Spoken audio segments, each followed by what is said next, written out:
Is make a couple doughs from scratch, two different types, and we're going to make a bunch of shapes and noodles. Right here. Now, I've always learned you can't rely on your class to make enough pasta to eat sometimes, and they aren't capable. So I got more pasta in the cooler, we're just gonna eat that. So this is like edible, kind of like Play-Doh at the end of the day. So it'll be, we got three different sauces. We got Italian sausage and fennel bolognese. I've got a pistachio pesto with a little bit of crumbled feta on top. And then we do a cacio e pepe cream sauce. Man. All the three different types of pastas. It sounds good. So you need a big... So, and real quick, I'm Pierce Bowers, cooking for 20-something years. Grew up in Chapin. Graduated from the Citadel a long time ago. They don't teach you how to cook at the Citadel. Really? But you know what? They teach you organizational skills. Very That I got. Somehow after I graduated, I was in textiles in North Carolina, Virginia at the time for a couple of years. And that industry was fading fast because it was moving to Mexico, China, India. So I had a girlfriend in Colombia. I was like, we're going to move back closer to her because she's the one. I just got a job in a restaurant.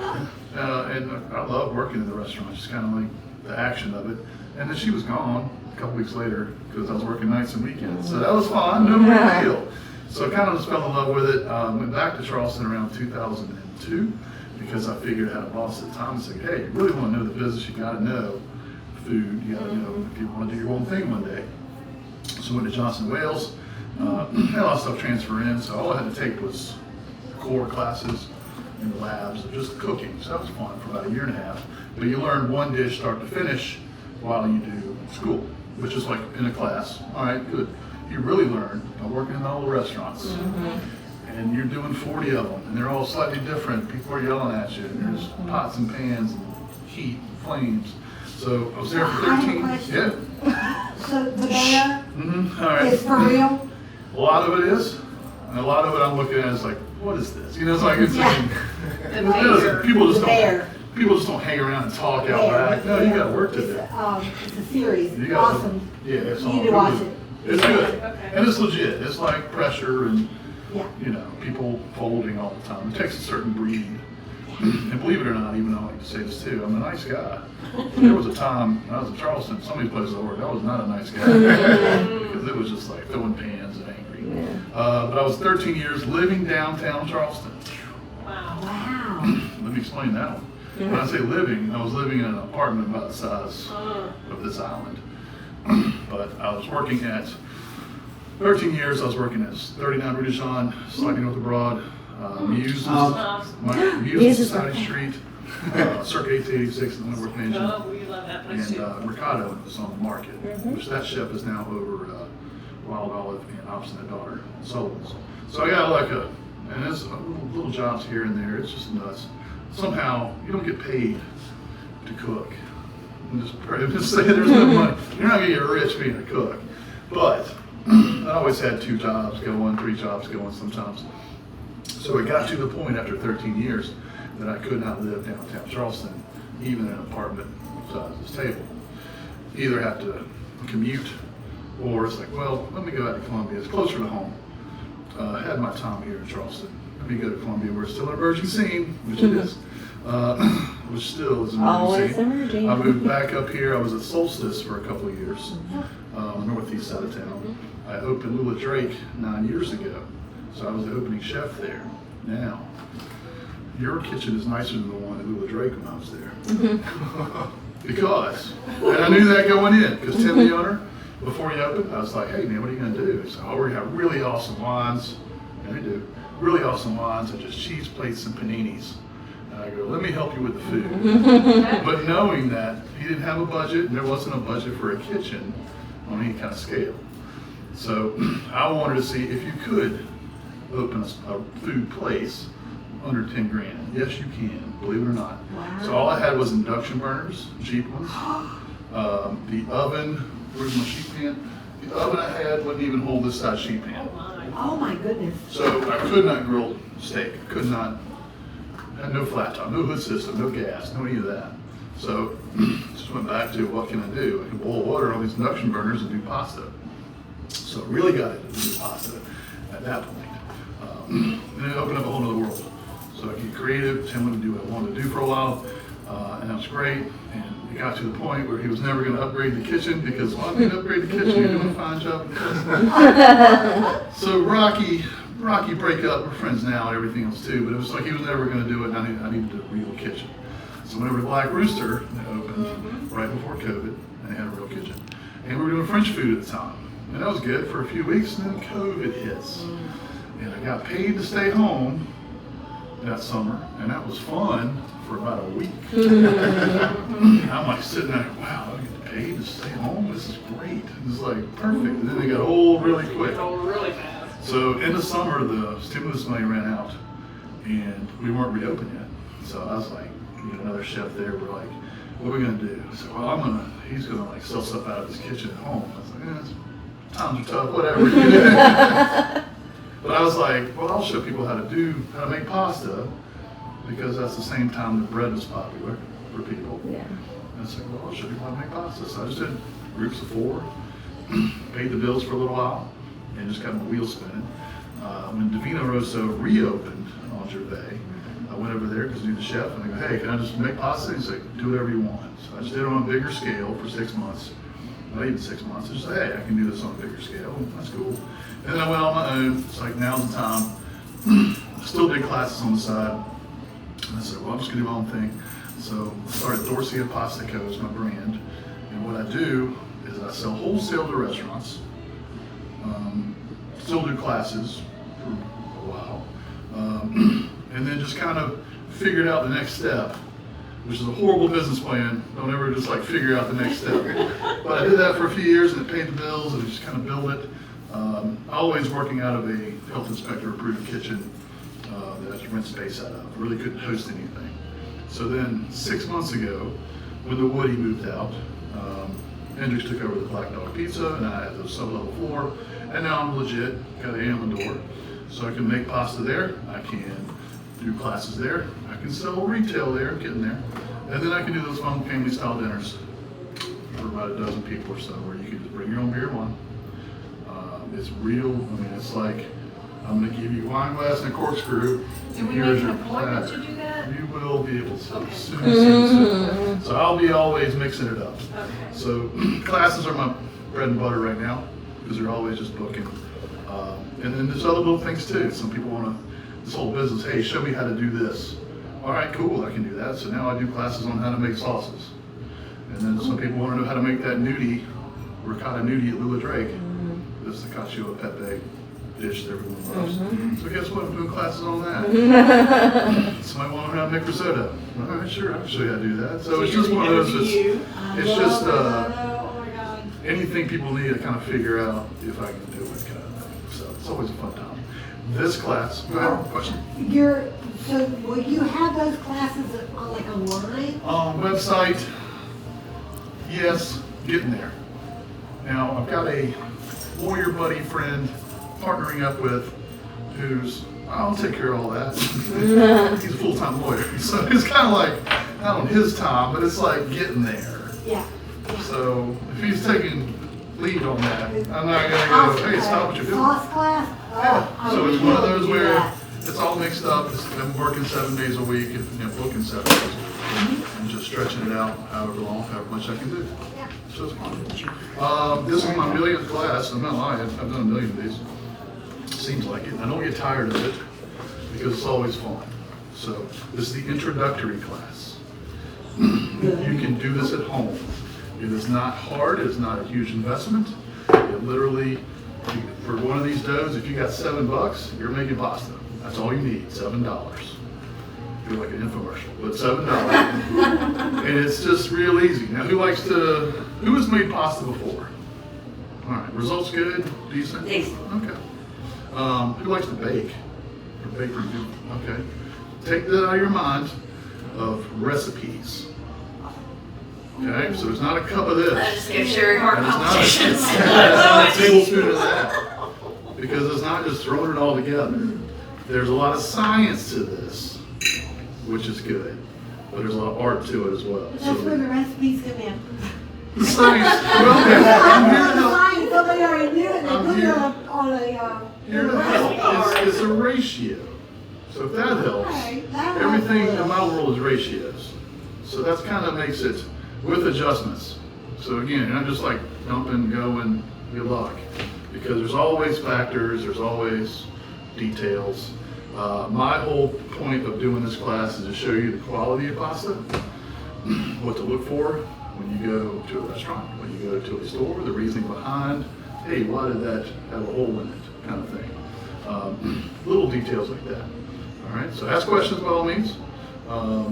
You may be on the same path as me, and I'll say, we'll get there in a minute, but we'll answer your questions. Trust me, it's always one of those. Now, Semolina. It's a coarse ground durum wheat.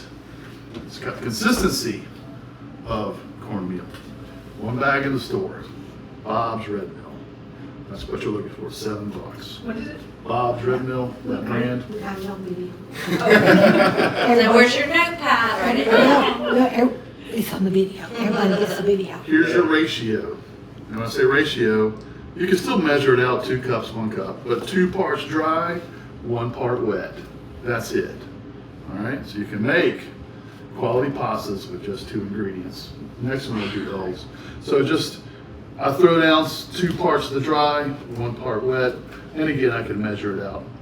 But I do that little well, and this is how you tell if your table's level. Right here. Look at that. Because it's not level, it's going everywhere. But incorporate and always have extra on hand, because there's little adjustments to be made. So as long as you start with 2 parts dry, 1 part wet, you're good to go. There's no salt in this at the moment, we'll get over that later on. But guess what? This is just flour and water. Now, in my world, it's vegan, because it's just flour and water. So there's always somebody that comes in a restaurant and they go, hey, I'm vegan. It's like, all right, cool. That's always my go-to. Now, I am not Italian, but I'm quite sure that they didn't go in Italy, hey, we need some vegan pastas. Some regions, if you're a poor farmer living out in the hills, you make do with what you got. So if you go to Rome, Rome is a rich area. Lots of chickens, lots of eggs. That's why you see all the heavy egg dishes. The kind of But they're vegan, carbonara, so- always. It's always just, if you use eggs, yeah, it's a plus. But for what I'm doing and for what you can do, you don't need eggs. You just need 2 parts dry, 1 part wet. I'll just kind of bring that together. You can use every little drop of this if you wanted to. So what is that? Semolina, coarse ground durum wheat.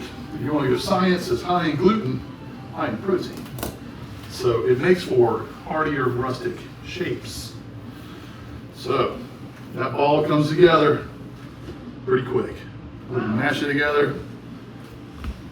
Good. Now, here's your next lesson. Flours, gluten, naturally there. Gluten is the definition in my world of pasta. All right, this is what holds. It's what holds it together, gives it your chew, your bite, and your strength. Now, there's gluten in these flours. There's gluten in this dough. If I make pasta from it right now, it's just going to fall apart. All right, even though it's there. So what do you have to do? You have to form the gluten bonds. So you get this ball started. How do you do that? You start kneading.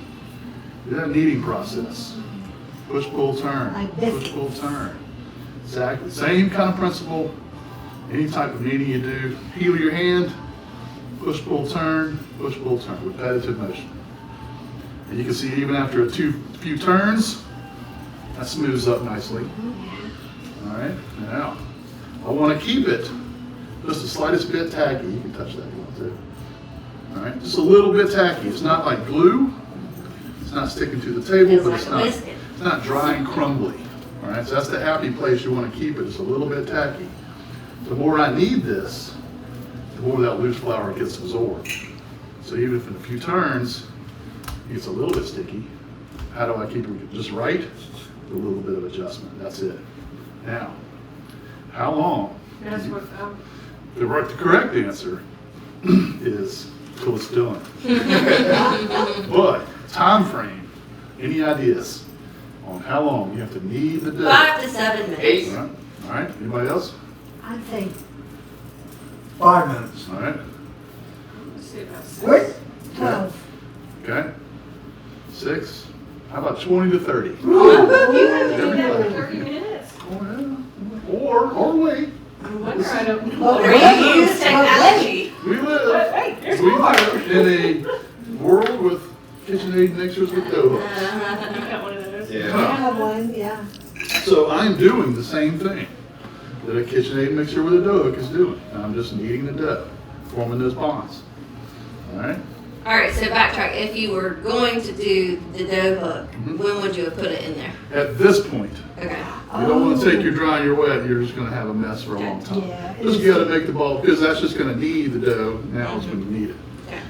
Now I need volunteer, perfect, go first, to actually knead the dough, at least to tell everyone, wow, it's pretty hard. Push, pull, turn. I'm not doing that right.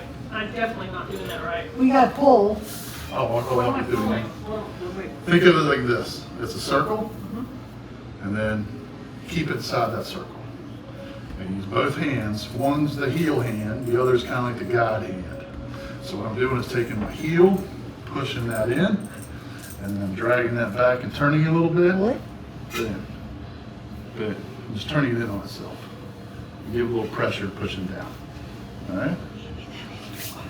I always like to make someone do it, just because See, I'm not good at this. I'm it not a takes baker. practice. It takes practice. He's been doing this a lot longer than her. But you know what? Look, I it's already always turned out say pretty this. bad. You have to start. I started somewhere. You got to start somewhere. It's one of those that's, but it's dense. Tell everybody it's dense. It's There pretty you hard. go. Very hard. And if it were easy, everybody would make pasta. But it's not always easy. There you go. Yeah, 25 more minutes. At least. Yeah.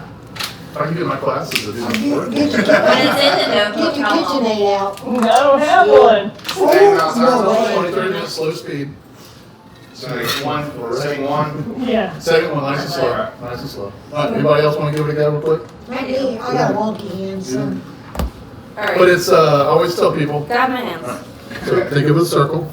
Yeah. Alright. Put me in the circle. And you want to like, now I'm right, this is weird, I'm right-handed, but I need my left hand because at some point, All right, I So play here's soccer the with go. my left foot, so let's so go. pushing that way, this hand just kind of tucks it back in, Okay. Okay. and bam. So this one just kind of Take the ring off. Push. There you go. She can clear So it. you gotta Whoa! Look at that. Now, if you Yeah, want, girl. if you want to earn your dinner, you knead it by hand for 20 minutes. Oh my God. And that's, wow, that's the best pasta ever. That's where all the carbs come in. That's it. That's what it works. That's why you see the old Italian grandmas. They're like huge forearms. That's just the truth. But it's not tacky or anything. It's just No, enough. but it's tough. It's Yeah. hard. Now, It's hard to. 20, 30 minutes. You can't overdo this because there's no yeast in it. It's just flour and water. So you can go 45 minutes if you wanted Does to. that make a difference when you go? I guess I wouldn't go to the It's- gym that day. Fully kneaded. So there are like chefs that I follow that knead it automatically 45 minutes. We want to make sure. By hand for 45? Well, we're in the machine for Okay. 45. Look at that girl go. So it's more or less a. How's luck, man? It's more or We need less that thing. a time frame window, 20, 30 minutes, get you there, we need to go. Okay. Whether you do it by hand or you do it in the KitchenAid. Can you tell the difference between 45 and 30? Or I can Like tell when when you it's switch fully, hooks? when it's fully needed. No, when it's fully needed, I know it's fully needed. Okay. That's where it needs to get to. I gotcha. All right, good job. Okay. So what else? You're gonna be testing Well, it? That's time to practice. Or we're good. Practice a little bit. Yeah. Good, you want to? Get in there. Here we go. All right, show me the steps again. So I'm going to circle the table. Okay. I'm going to keep my heel here, push. This hand just kind of like tucks it back, push. And I'm pushing that in, so I'm forming those bonds. All right? So it's not, There you go. and it's, I'm going to try, because again, I'm right-handed. Push. I started doing this Then you pull right-handed. it back. like, lift your hand up and pull the Alright. bottom back. Don't overanalyze these things either. It's just She's gonna be making me repetitive. boss on Tuesday. So Well, that's the your KitchenAid will. Yeah. Push, pull, push, pull, push, pull. So it's one of those. It's not, just take Okay, I'm gonna try practice. it. Get in there. All right, I'm left-handed, so. Out of here, so you can see. Yeah. So you gotta look in the mirror. All right, so keep it in that circle right there. And just push, drag it back. There you go. And then kind of tuck one in. She got it. You got the idea. That's it. And everything is always, as long as it gets kneaded, everybody's technique can be different. But it just That's needs what to I'm be saying. Does it really Needs to be matter needed. as long as you're It's like playing folding and with the pushing. Only dough? pushing is repetitive motion. So once you get a groove, and I promise if you can we get music and some wine and some noise and I you think just the tune wine out is the world. Well, here we are with that. Needed. Okay. Oh, Mine is needed. So, could you use an assistant tool like a rolling pin, not to roll, but just to go and fold? No, It's like making croissants. not really. You're not really. What's the word? I'm Not to looking for? roll it, but Not making biscuits. Yeah. Laminate's the word I think you're trying to say, where it's just like layers, kind of. just, yeah. it No, would you're mess gonna have up. to really just form those bonds, and that's just by turning it on itself over and over and over. All right, ready for break? Yes, I am. Good.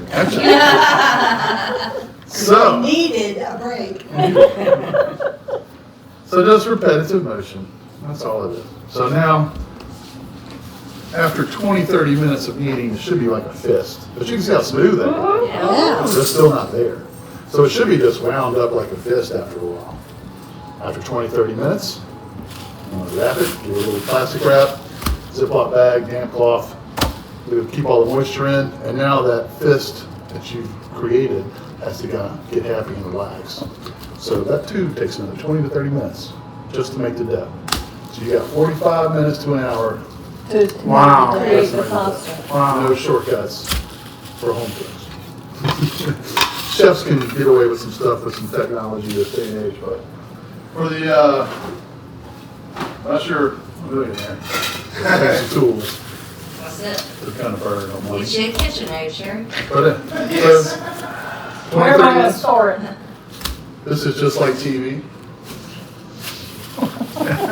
And commercial break. There's a right there on pasta, isn't there? It did not rise any, there's no yeast. This is probably just a little bit bigger portion. But it's been kneaded properly, 20, 30 minutes, and then rested properly, 20, 30 minutes. I made this on, what's today, Saturday? I made this one on Wow, that's, Friday. today's Thursday. today's Saturday. Yeah. And So it's Thursday I still a made it. little tacky, Yes. it's not A little bit. Now here's the thing. moisture. I had it in my cooler for a couple days. And I pulled it out before I came here. So you want everything to be kind of room temp. Eggs, water, dough, always works easier room temp. So give a little dusting of semolina, a little 1, 2, 3. Warmth in my hands, kind of just open it up. And I've got a beautiful ball of dough that's ready to make pasta. But since everyone's technique is different, you give it a cut test. That. Looks like cheese. Beautiful. Looks like It does. So it's more or less just that shows me that that's gonna make good pasta. Because everyone, knead it for a while, maybe someone else's kneading is different. When you cut into it and it looks like cheese, now you're ready to make pasta, all right? So work for a little bit at a time, keep the other wrapped up. We're not gonna use a roller on this type dough. All right, so it's heavy and semolina and water is protein and gluten. So we're just gonna do old school shapes with a dull knife and then take the strips and cut them down into more strips. So this is reverting to your inner child, I know. Play-Doh, or clay, or mud, or whatever you had to play with. We had Alright. mud. So same concept. So if I take that strip, now I just roll out a fat number 2 pencil, something like that. So get in there. Don't overanalyze it. It literally, once you get there, you're there. And you can toss it back over. But don't, as long as it's kind of consistent, doesn't have to be perfect. Now, how long can you keep dough for after you've made it? Good question. So there's nothing hazardous in this dough. It's just flour and water. The worst it's going to do is ferment after several days. So eat it. Oh, you got a couple days. A couple days in the fridge, and you're good. A few Okay. days. It might oxidize a little bit, but you're not going to, hopefully. It's not gonna mess the taste up?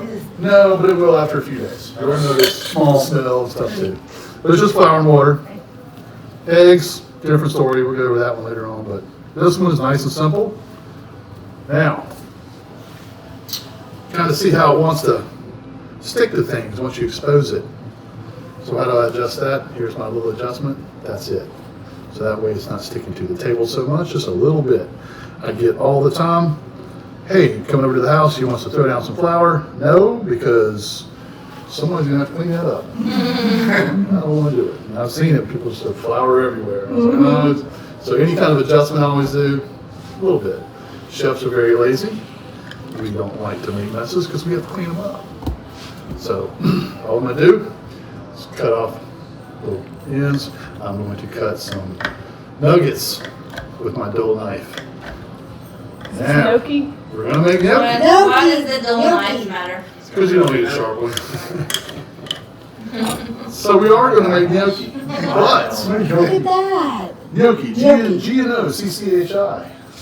This is not a potato gnocchi that's normally on menus, because any good restaurant should tell you what type of gnocchi it is. I am making the shape of a gnocchi. So there are cheese gnocchis, there are potato gnocchis. This is a semolina gnocchi. This is a gnocchi board.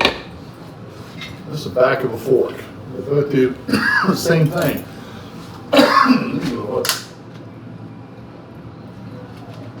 So, I gotta get out of this, since I have a shop now and I'm gonna sell tools and stuff, I'm gonna say, you don't need tools, you already got tools. You can be frugal. You've already got the tools you need around the house.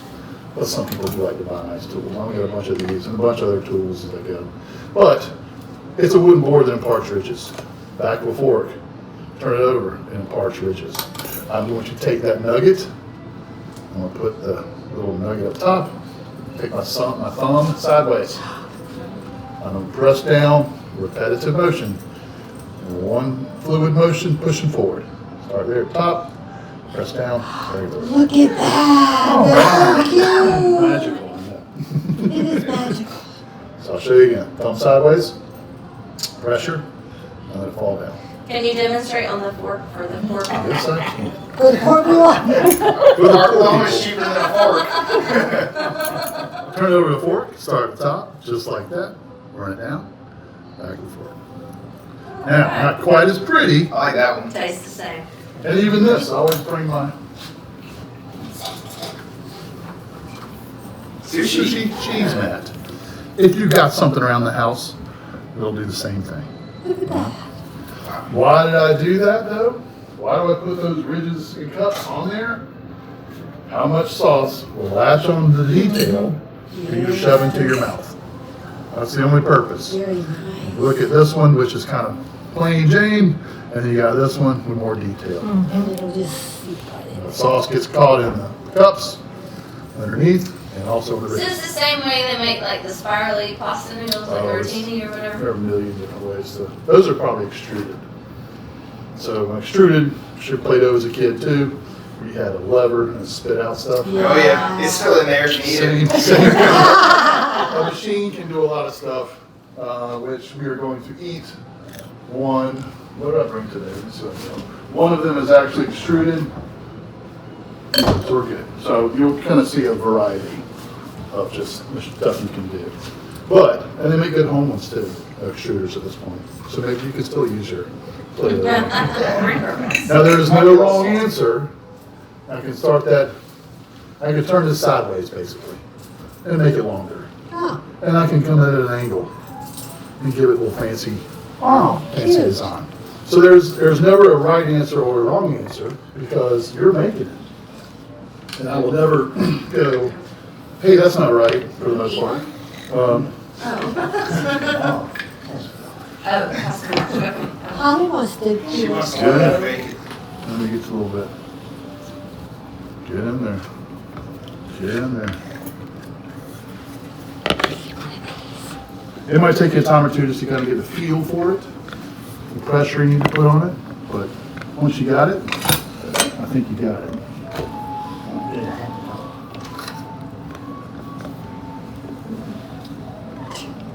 Seashell. Um, Yeah. You do sideways. There you go. Now you're giving it the pressure. All this concentration. All this important. I won't tell them this is like 4-year-olds can do this one.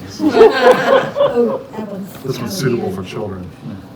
But it is a little hands-on, it's a little bit fun. And so, again, you can mix it up, a little variety. This is your creation, there's no wrong You gotta answer. get the right pressure. And it takes you a time or two, but you'll get it. Get the hang of it. It's interesting.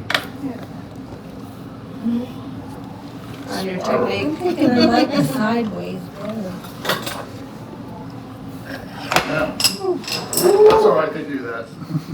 Whoopsie daisies, Jenna would Everybody. say. See, Daisy. Daisy turns out crazy.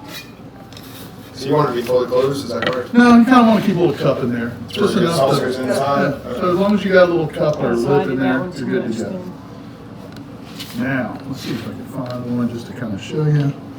It has a tendency to kind of latch on to something, which, there's a couple in here. It'll want to like just expose it. So how do you avoid that? Well, you put them on a sheet pan. Let's collect our winnings here. Not sure I'm winning at this one, but growth mindset. Now, how many of us tonight making these? 7 of us. Here's the trade-off of the hard work you've done. 7 of us. This does not make an order in a restaurant. So that's the key. You only spent $7 on that flour. But in reality, we're what, 2 hours in? Yeah, so always, you always make extra. It takes a little time. That's the trade-off though. Even in my business, my overhead is not a lot. Flour, eggs can be expensive. But flour, eggs, olive oil, water, time. That's always the one. So you gotta make time, get a group together, always make extra. Here's a good example of one to stick back together. So how do you kind of, once you put them on a sheet pan, just dust a Oh, little look bit. at that. And that'll kind of help with it. All right. So these have other uses, which I like things with multiple uses. As long as you remember ridges and cups on this first one, we're halfway there. All right. Now, I'm gonna pull out the next detail. Here's my old wooden board. Because if that first detail was ridges and cups, you can hear this detail, rough, smooth. So you want something with a little surface tension. So this is just my old wooden board. Probably got one out in the garage somewhere, just like, hey, I got a good pasta board here. All I ever do is just sand this down, keep it rough. Not treated, won't tell the health inspector on that. But I don't cut meat on it or anything, basically, it's just for pasta. So that same #2 pencil. Everyone has fingers. Unless I cut them off here. If you got fingers, you got pasta making tools. All right, so this is a 2-finger, simple little Cavatelli. Same kind of nugget. I'm gonna press down, drag it back, kick it forward. Press down, drag it back, kick it forward. Oh my Look God. at that. Where's that sauce gonna go? Right in the And middle. now you can see a little roughness coming when I'm dragging that back. That roughness is another detail too, of just, where's that sauce gonna go? Straight, I'm just gonna stick to this thing, basically. So that's what you want. Here's one, I'll just show you a 3-finger one, which is just a longer nugget. 3 fingers. All right, press down, drag it back, kick it forward. That resembles a dried pea pod. Yeah. Exactly. A capunti. Same kind of concept. Try a couple of those 2-finger ones. All right, I'll walk you through it again. Yeah, mine's So, definitely not. Kind of like straight down 2 fingers, drag it back, hook, and then kick it forward. A little bit of attitude. Yeah, they're trying to. Yeah. Mine doesn't work too well. Mine's not working too well either. Fingernails. Yeah, I'll show you one more time. Yours has extra dimples in it. Watch Extra there. sauce. All right, press down, drag it back. Oh, push Pretty it hard. down. There you go, that did it, There you go. That was better. Yeah. yeah. All right, so again, you got pasta making tools already built in. You didn't even know that, did you? Your whole life. Look at us go. I've got pasta making tools Let built her in. do the 3 finger. Oh, Oh, you yeah. did the 3 Okay. finger. All right. Get in there. Let me cut it off a little bit for you. Try that. 3 fingers straight down. There you go. Hard. Drag it back. Kick forward. Gotta kick it You forward. did it. Gotta have attitude with it. Yeah. It looks like a dry Kick forward, bag. baby. They go, Went here to we the nail go. salon. No, we go Oh, to yeah. Casey every 3 weeks. That's why these old time women don't have fingernails. That's right. That's exactly Hunched right. over. They knew what was going on. Seeing a theme already. This Shows. is rustic. Rustic. Hardy. Now, that same number 2 pencil, only work a little bit at a time, kind of keep it wrapped up. So it doesn't dry out on you. Same number 2 pencil. That's your starting point for things. I can make a noodle out of this if I just keep on going and keep on going. Keep on going. And it won't snap. It will eventually. Wow. But since the gluten is formed correctly, I Wow. can make a hearty noodle that's known as a peachy, P-I-C-I. And that's just a hearty, chewy noodle Wow. in noodle form. If I take a piece of that peachy, here's my next tools. This is a ferrato. It's a brass rod, simple pasta making tool in Italy, just for making pasta shapes and stuff, just to kind of help. You know what this is? Chopsticks. So you don't need to buy. You can buy nice, expensive Italian tools, but like I said, chopstick, clothes hanger wire, bicycle spoke. I don't know what you have right now. Whatever you want, but it's kind of the same. Does the same thing. All right? So you don't have to just think frugally. I take a piece of that peachy. There's my adjustment. I don't want this to stick to that. So a little bit of semolina. Start with an angle, roll it down. This is a hand-rolled fusilli Look at or a that. buzzati. Or just a simple little corkscrew. Come off there. Oh. Look at that. I like to get these. And you can make things big, you can make things small. This is your creation. But always the technique is kind of the same, making it. Whatever you do the first time for big or small. There you go, it's better. Wow. Where's that sauce That going to go? actually did better than that. Portrait. I mean, it's kind of, sometimes they work out that way. But yeah, this again is your creation. Let's do a little short one. It's kind of fat.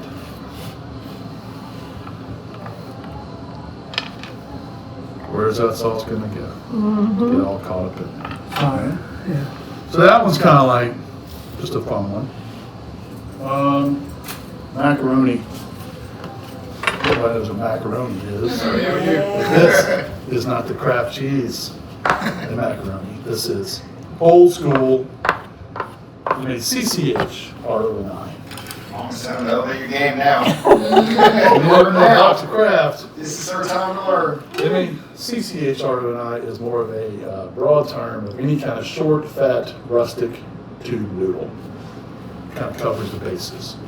So if I just do a big nugget, Ferrato, I'm going to press down over it and pinch it closed. Look at All right, that. there's more. Don't get too excited. Okay. So it's almost like one of those pencil things to keep your pencil from falling off the desk. So Yeah. that's step one. Step two, give it my hand. 1, 2, 3, and slide it off. And I've got a rustic tube noodle Wow. Look that is at your that. macaroni. So you're biting into it twice. It's hearty.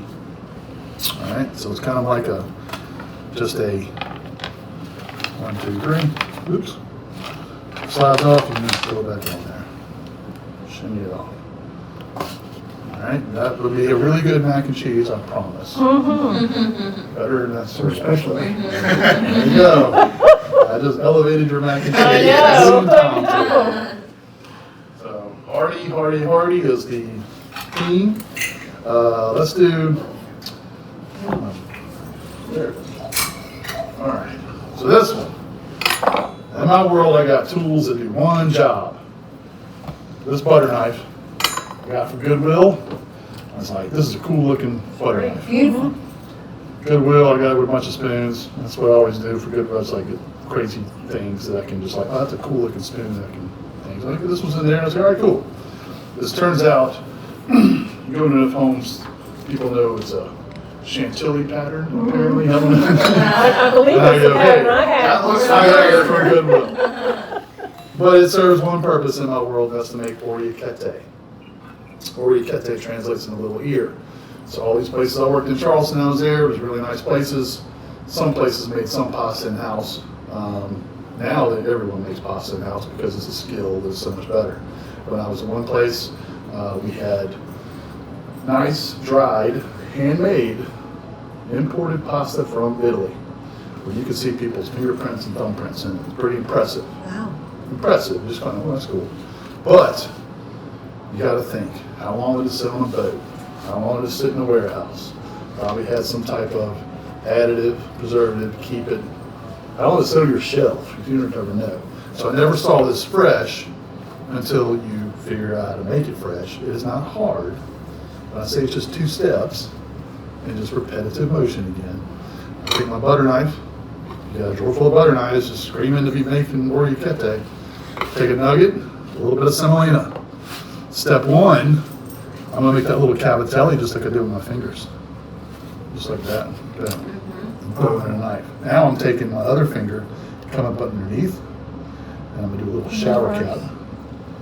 A little condom. More Look at that. More of Mini that. condoms. 1, Yeah, for a mini. 2. Trojan doesn't Good one, recommend this. Don't use orecchiette. That's on video. Not advisable. 2. All right, so now the detail, you got a cup, but now you can start to see, sometimes they're really nice, but this one's okay. You can see the roughness on there. And that's what you're looking for when it comes to, so where's that sauce gonna stick? You can do them big, you can do them small. You can do a tiny one, it's not gonna be as good, I'm not doing pinky. Little ear. Look at that. All right. So just with a butter knife and 2 steps. That's kind of the simplicity of it. I know I make it look easy, but again, I had to, and I'm not Italian, didn't have an Italian grandma show me this. This is a lot of practice, a lot of research, a lot of watching YouTube videos and buying cookbooks and everything else. It's kind of like crazy, but you just kind of get the feel of it after you do it a million times. Now, these are all old school shapes from hundreds of years ago at this point. So when you cook these, do they have to be the same, pretty much the same size? You want them, whatever you're So going to cook, they- consistently sized. That's kind of what you look. So it might take a little bit longer. This isn't massive or major, but some stuff can be bigger, some stuff can be tiny. We'll go over cooking, but you want a consistent. That's why I did the, fat number 2 pencil kind of thing. That's kind of like your starting point of being consistent. So those are all old school shapes. The hundreds of years. What tools did I use? Chopstick, butter knife, back of fork, fingers, wooden boards. I use a sushi mat. I mean, you just got whatever you want. You can kind of figure it out just to make it. But you don't have. That was $7 of your investment for that type of pasta. Now, since those are old school shapes, you can get creative. I like to get creative because any good chef always gets creative. So you come up with your own shapes. Now I am not recreating the wheel when I make this, but falls in line with corkscrew, little ear, little pillow, dried pea pod. What creature of nature does that look like? Oh, wow. A caterpillar. Yeah. Wow. I know, it's amazing. I got better ones, but if you do an entire dish of these, it's called a Buco Cavatelli. Translates into caterpillar loosely. So it still serves a purpose. It's got your ridges and a little bit of cup. All right, so you can. I got others. Don't worry. But if you even like fancy with it and do a little pinch that together, now you got a spazooloo. Is what this one woman called it. Just a bunch of those on a plate look pretty cool. They serve a purpose, catch some sauce, and they look nice. Just with a pinch like that. So you can get creative on this. This is not a. There is no universally accepted size or things that are kind of like, it's weird. I've got a big old red book that's just kind of like, of just shapes. And it's kind of narrowed in, but it's so many things are intertwined. Do whatever you want. It's just your creation. It's kind of what the goal will be. So, question for you. Yes. Expansion board when it cooks. When it cooks, it won't blow up. If it does, it's minimal. Okay. As soon as it comes out of the water, it's back to normal. Okay. So, again. Let's go here. So I always just show people this first one. What you need, $7. That's all you need. And you can make pasta. All right, you got the tools already. So 2 parts dry, 1 part wet. Ta-da. That's it. An hour and a half. That's it. You gotta plan these things. That's your For a trade-off. bowl of pasta. The trade-off is you gotta put time into it, which is only $7. So get some people together, make some pasta, make some shapes, and it's a good time. Now, this can go to the pot of water right now if you wanted to. Fresh pasta. Ready to go. It's good to sit out for a day if you wanted to. The worst it's going to do is get a little draft, maybe a little crusty on the outside. She's already peed. But if you wanted to dry it and store it on a shelf, we live in the Midlands of South Carolina. Humanity. Too humid 12 months out of the year. So your conditions have to be right. The temperature, humidity, a little bit of draft, time, all that comes into play. Even if you put it in a dehydrator, it's almost too quick. So it's going to be brittle. This will just kind of like break. So do you freeze it? Freeze it. Okay. Perfectly fine, acceptable. Perfect world, you make it that day, And- cook it that night, Right. or the next day on this one. But if you make a bunch of this, put it in your freezer, let it set up 20 minutes, throw it in a Ziploc bag. Always make extra because there's your midweek meal ready to go. And again, you've already made a mess, so just make a lot of pasta with one mess instead of pasta with other messes. All right? Questions on that one? How long does it cook? We'll go over that. Okay. If we have questions, You're getting ahead, message. I'm good. Hey, I'm I'm in a really step. bad about that. So switching gears. This is, you can go that way, you can go that way. This is for you to keep, not a recipe card. It is a ratio card. Oh, look at that. Now, We got it. everybody gets one. This is for you. Okay, that's yours. We need a scale. So you do need a scale. I'll explain that one too. I got Because one. when you made pasta before, it was probably 2 cups of flour. See, it was yolk and I forget what else it was. Yeah. And now it's all nice and easy. It was. If you're amateurs. We are. Now, I'll walk you through my chicken scratch handwriting. It just has 4 ingredients, but it's in grams. Yeah, I see that. So in dope. That's kind of, trust me, Scales. people always go, oh, gram scales. Ounces are better. So a gram is always a gram. That's kind of the thing. So an ounce, let's start over with. The usual recipe you see online, be a Martha Stewart, how to make pasta. Just look it up, be the first thing to pop up. It'll say 2 cups of flour and 5 eggs. And my mind explodes because the variables in 2 cups of flour and 5 eggs. 2 cups of flour, is it sifted flour? Is it packed flour? Is it sifted flour, whatever? It's just 2 cups, heaping. There's all kind of variables. And you start talking eggs. Are they jumbo eggs or medium eggs? The farm eggs, they're going to be big, small, double yolk. Ordinary size. So this is just breaking it down. And again, think so simple. Dry stuff, wet stuff. Weigh it in grams. That's all, and make a ratio out of it. I promise. Because I'm going to weigh this to the gram to make it about as exact as I can, if that makes sense.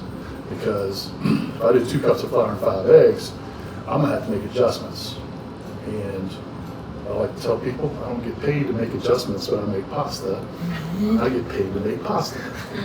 Because I look at it that way. Because I had to fix things, it's taken away from my precious time. And I don't want you to be the same way, where you go, God, I gotta fix this. I don't know how. If you don't know how to fix it, you had too much water. Oh well, now it's too wet. I gotta have it more dry. So a gram is always a gram. Just think of it that way. And this is dry stuff and wet stuff. If you look at it like that, the ratio should dial it in pretty quickly, pretty easily, to where you should not have to make major adjustments. All right. So you have to get yourself a gram scale. But this is one of those interchangeable ones that does ounces and stuff too. First one, the dry stuff. 0 out in the cup. 300 grams of double O flour. What is double O for? Good question. What is double O? See how powdery that is when I pour it? That is signifies the grind, and that's kind of like just makes it's a finer grind. At the end of the day, it's all-purpose flour. Do you find it at the regular grocery store? You'll see one bag. It'll say double O 00 flour or pizza flour. Pizza. Pizza flour, same thing. You get a Food Line, you get a Dorsia Publix. You can get a, maybe not Piggly Wiggly, but you get your Publix has it usually. Double O pizza flour. 300 grams of double O flour. Okay. All right, that's easy. 00. Now, the wet stuff. Going to be a combination of 2 whole eggs. Ooh. Those are small eggs. You're correct. But it doesn't matter because you know why? You weigh it. Yeah. 2 whole eggs, 3 yolks, a little bit of olive oil, and the remainder water. All that's going to equal out to 185 grams. All right, as long as they're chicken eggs, you're good. And it's all wet. So just think of it this way. So I got 2 whole eggs. Look at that. I wish I could do that. Well, work brunch for a lot of years. You can do it in your I've sleep. never been able to do that. Your eggs, 2 holes. they're so orange. Oh, I know people. 2 whole eggs. Those are the far Farm eggs. eggs. 3 yolks. Now, Yeah, that's how you do it. Those are so pretty. I get mine at a Charleston place, Story Farms, that all they do is supply restaurants in Charleston and a few up here with quality eggs year round So pretty. and chickens. And that's it. They don't need you to get them. You go to the store in there and get them. But They're not. Not here, but if you have a neighbor with eggs. You know, I'm We have a funny neighbor. about. I'm funny about Or fresh no. You have a neighbor eggs. with illegal chickens. Yeah, there you go. Illegal? Even better. Did he come across the border? Yeah, hook 'em for you for some eggs. Not that You many. can't have chickens. On a good week, in December is my busiest month. You know how many eggs I go through? What? A week? 15 dozen. And that's Wow. then. That's not even How having a many? place amount. 15 dozen. So I can go through some eggs. But, Can I look at them real quick? so at 135, They're so pretty. but I gotta get to 185. Oh. Science part of it, why did I use a little more yolk? An egg is a lot of protein. There's protein in the white, more concentrated protein in the yolk. So I want to manipulate that protein in that egg to do more delicate things that type of semolina water dough can't do. If that makes sense. I'm going to stretch that protein out and use it to my advantage. 135, I got to get to 185. It's all wet. Shot of olive oil, still wet. Do you have a particular measurement that you use for it? That. Guesstimate? Because it's all wet. Now, in theory, you could make an olive oil and flour dough with that ratio. it wouldn't be the most quality. Right. But it's all dry stuff, wet stuff. This just kind of keeps it all lubricated in my eyes. I'm at 155, I gotta get to 185. I add more wet stuff, which is water, to 185. Let's see if sometimes you gotta have a steady hand. 3, 4, 3, 4, 3, 4. Yeah, for instructional 186. purposes, we're good. We're gonna be all right. Let's pretend it's 185. So, I have a ratio. 300 grams dry, 185 wet. How much does that make? You're looking at about, switching it up for normalcy, about a pound of dough. So, you get how many portions out of that? 4, unless you really like pasta, 2. I mean, you can double that. It's just a ratio. So you can make more if you wanted to, one big batch. Now, same idea. This is when you're gonna do well.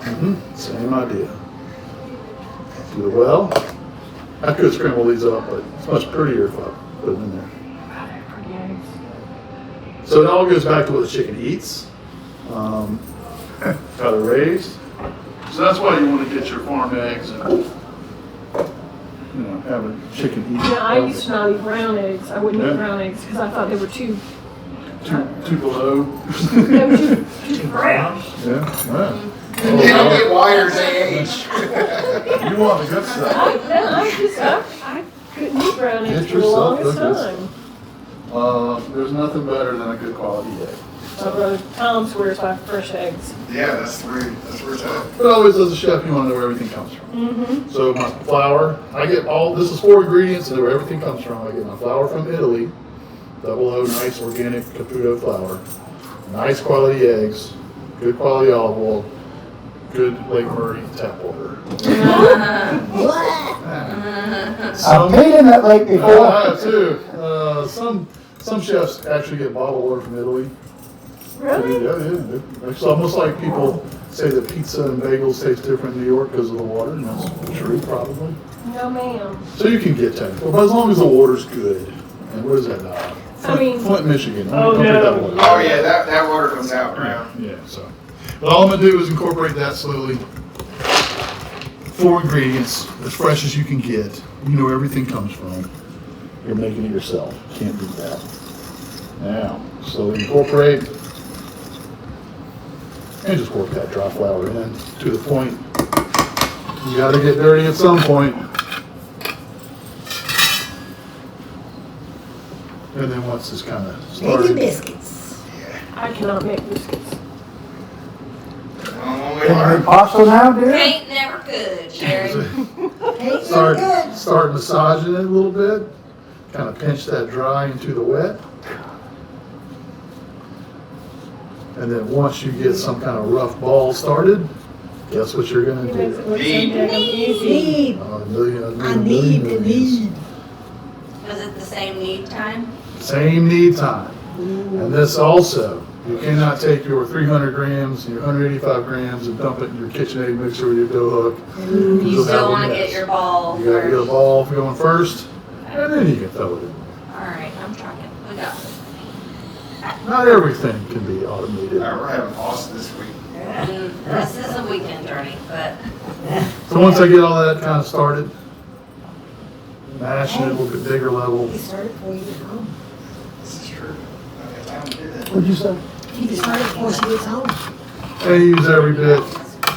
On his many days Stuff on your off. fingers. That's still pasta. there'll be flour. You make it look so easy. It's just practice, but it's just I don't know. not overanalyzing it. I promise you, you look at it in the simplest form of just practice and just, I don't know, making it happen. I can't explain it to you. Well, like you say, you've done it so long, it's just like, It's just natural. that bake, they just know how to do Does it. your school have a culinary program? They do. So, they need to learn this crap. Sure. I think Sure they they do. do. Crap! This is You're on the video. this is basic. They teach this in its simplest form because this is just making pasta at home. It's 5 eggs. Now, point being too, restaurants are different.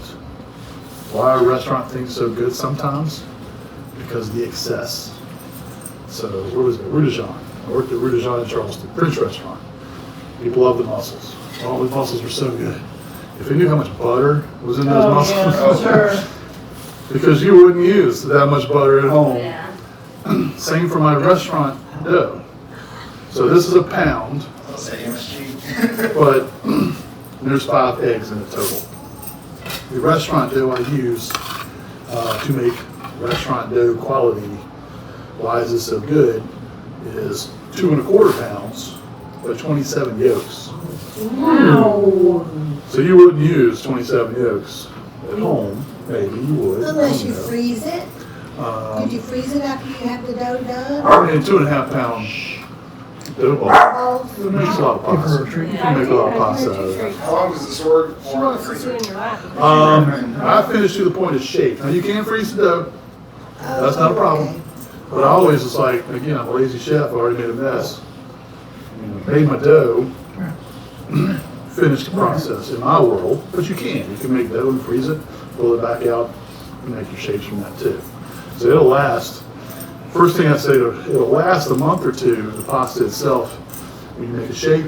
But I promise you, you're not going to keep it in there a month or two once you start having fresh pasta. We got pasta. Let's eat it again tomorrow night. Sweet. I have a process question. Yes. Earlier you said it was ready when you cut it and it looks like cheese, but when you're kneading, should you cut it and see if it looks like cheese? After a time frame, no. Actually, you want to knead it. If you're thinking you're kneading it 20, 30 minutes, it will look different. It has to rest and absorb all that. So cut So it you're really gonna cut it and know if you screwed up or not? at the end. But, for example, well, let's get there in a second. Okay. Our ball of doughs come together. For my 300 grams and 185 grams, I still control this dough. So I'm not just throwing it all in there and making it happen. Once I start, you can see how it's yellowish now. But the more I knead this, that loose flour gets absorbed, and then it gets a little bit sticky. Well, you see how it's starting to get absorbed? Yeah. So what about this one sitting over to the side? Yeah. That's my adjustment pile. Because, see here if I can show you, a little bit sticky, or it starts to get a little sticky after a few more turns. And then that's my adjustment pile. If it gets a little too sticky, add a little dry. There you go. So I'm still controlling the dough.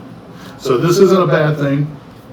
It's just, since that's not perfect, and you just didn't dump it all in together. If I had dumped all in together right now, it would take a lot longer to kind of feel out if I needed to add anything, fix anything. This is my fix-it pile, kind of way I look at it. Will you always have a fixed pile? Not always. Good question. Because sometimes those yolks are a little bigger. Sometimes I'm heavy-handed on that pouring of the shot of olive oil. So there's the variables of that kind of come into play.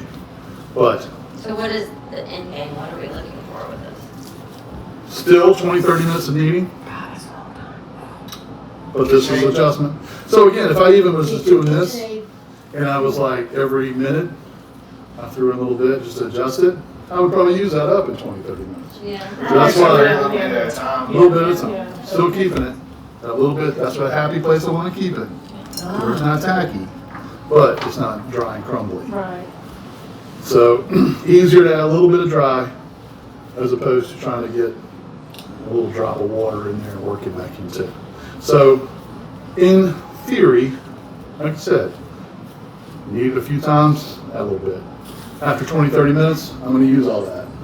Or maybe not. I have to always emphasize that. Because again, this has a mind of its own. If it's feeling tacky the whole time and not sticky, I wouldn't add any more. Same if it's in your KitchenAid mixer with your dough hook. If it's free of the You hook, want it tacky. I want it tacky, but I don't want it sticking like glue to your That's table. a good question. So what are you looking for in the dough? You want it It's slightly sticking to the Not slightly sticky to the point of glue, but running free on the dough. Like pizza dough? No, because that's going to be a little too sticky. You want Yeah, it, I can't you- think of what I'm thinking. I know what you mean. It's like. Just as long as it's not sticking to the bowl or sticking to the hook. Okay. Full. And then where you have to like Yeah, pull it off, that's when you would do a little adjustment. Is there a point where you add moisture to it versus? You don't want to get to that point. And not to confuse you, but, because then it's just like literally a drop or two. Right. That's all it needs. Or a little spray of, I have a little mister. Sometimes a little spray of mist is all it needs. There's just something like that. A mist of water or olive oil? Water's fine, yeah. Just something, it's more or less whenever the adjustments happen, they are slight. And I'm not just gonna throw all that in there. It's just like, boom, it needs that much, I put that much in there. If it doesn't need it, I don't put it in there. It's kinda temperamental and hard to kind of explain, but You feel The more you You feel do it, you it, feel it. the more you do it, yeah, the more you you feel for it. understand it. And again, if you realize that it's just, that's where I wanna keep it happy, all of this is not necessary if it doesn't need it. As long as that's happy, you're good. You're happy. I'm happy. So, in theory, for educational purposes, I probably would use all this a little bit at a time. So let's pretend 20 minutes have gone by. I've added a little bit, which is fine. So I would have added that, but to save time. 20, 30 minutes. Now, once again, like a fist. You want to keep all that moisture in. What do you do with these half-done balls? Go finish them? Nope, I trash them, unless you want them. I used to. You're already spinning right now. I've got a dog. Now, here's the thing. When I started this business during COVID, You said you have a I dog? have a dog. So you've add peanut butter powder to that, and I promise you, it's as simple as dog treat. And I don't have time. I don't have time to make it anymore. And I had buddies that would go, where was it? Jake's. Jake's bar. It's a dog-friendly kind of bar. They said, you should sell Jake's dog biscuits with your pasta dough. And I was like, that's probably $1 million idea. That's not what I do. And it's like, and I got a dog, and what I did is like, you literally just take this, and you add some peanut butter powder, you roll it out. I even bought a bone cutter and just bake it off. Oh my You've God! got the most healthy treat. That's It's just so funny. egg, flour, peanut butter powder. Olive That's it. oil? You can eat it. She's gonna take all your. You can have that. Because it's kind of like, yeah, you're right, I would make $1 million What kind of off dog is it? it. He is a German short-haired pointer. Ooh. That's nice to have. Yep. So, and the thing about dogs, Lily. they don't complain if it's good or tasty or not, so. You're But it's, You've seen how many treats I've given my dog since we've been standing here. that's what you're waiting for, drop some on the She's floor. been eating the whole time. I know how that works in my house. Something hits the floor, dogs are dogs. no. But it turned into a point where I just didn't have time to, I mean, if I get extra help down the road, yes. Now, I always should. You should always use every bit of everything. I feel guilty to a point, but it's for educational purposes. But if you want this dough, you can have this dough already. Jenna, you got some dough y'all want? No, Yeah. I'm gonna dog treats tomorrow. But you There you can- go. That's peanut butter powder. You could take this to work and But be I do impossible feel about like you're missing an opportunity for the perfect stay-at-home mom to buy all your extra dough balls to make dog treats. Absolutely. If I get to that point, being a I one think you man, can let them actually share there's your retirement cake. You're welcome. No, I'm too busy. We're gonna split it with you because we got some peanut butter powder. there you go. We're gonna make you some really? treats, yeah. I promise you, dogs don't Okay. complain. Well, I should know. I mean, Jeff does buy in bulk and everything. Dogs don't complain, so that's always, it's healthy, it's good, think about it, Look at it's the a healthy treat. different color. Different color. This was Make the, dog treats. That was Oh, a so 45 make minute, pasta? or 30 that's still minutes. 20, 30 minutes, And and I got arrested 20, 30 Not minutes. there. Yep. Not quite And there, that's so it. maybe it'll be good. Here's what I Good did practice. Thursday. He'd make it Today's 30. Saturday. Before we started. Now, Oh, sticky, wow, man, it's yeah, very Yeah. sticky. real sticky, Ah, yeah. How do How I long fix is it? it? I'm A sorry. little bit of a power. little bit, There's your little bit. adjustment, I wash my hands since the dog, so. I didn't. a little bit of adjustment, Now, why are you using flour and not this? good question. You started with that. I started with this one on the double O flour with this type of dough. I'm gonna blow your mind in a minute and use some semolina. You'll see in a minute. But just because it's the same dough, all I'm gonna do is just give it a little 1, 2, 3 again. And I'm gonna just, that way, hey, now it's not sticky. Right. Just that little bit, all right? So The biscuits. that's it, just enough. Yeah, it's back. And there's not a lot on the table. And if I do it a few more times, See that loose flour start to get absorbed a little bit more. But I don't want to do it a few more times. I just want to warm it up a little bit in my hands. And then I'm going to give it that cut test like before. Like cheese. That looks like cheese. Yes, it does. Wow. Here's the one we just did that was not kneaded long enough or rested long enough. And you can see a definite, Oh, yeah, big time. Wow. that'll make good pasta just by looking at it. This isn't ready yet. You don't have to throw it away. If you cut into it, it's like, that's kind of not ready yet. Just put it back So when we together. make the dog biscuits, we need to knead it a little What bit do you- further. Dogs don't complain. But more or less, if you just cut into it, So at that point, you would cut it when you're done, you think you're done kneading. kneading, resting, then you cut into it. But if it's not ready, you can continue kneading. Correct. Okay. So I can look at that, say I did knead that 20, 30 minutes, let it rest 20, 30 minutes, looks like this. Keep I it just long. put it back Then together do you let it rest again? and rest some more, and cut into it till it looks like that. That's what I'm looking for quality That pasta. looks like cheese. Looks It like really does cheese. look like That's cheese. I'm sick of the liver. Oh, I love liver. What? No, it's just what it Don't reminds bring me of. liver into this. I love liver onions. Don't bring liver into this. Lizard Street has liver onion on Thursdays. Your son said keep liver out. They have chicken livers on Tuesday. Yep, they do. My mom loves chicken livers. Good. All right, so now that we've got egg dough off that card, 4 ingredients. The adding of eggs, now you can roll out sheets. It lends itself. The other one, not so much. What is a roller?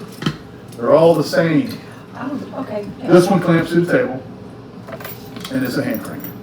$50 all day long. And usually I always have to ask, if got married and someone's got married and they got this for a wedding present, I've been to so many houses where I set this up and someone goes, hey, we got one of those in the cabinet. Oh, I never got a used wedding it. present, never use it.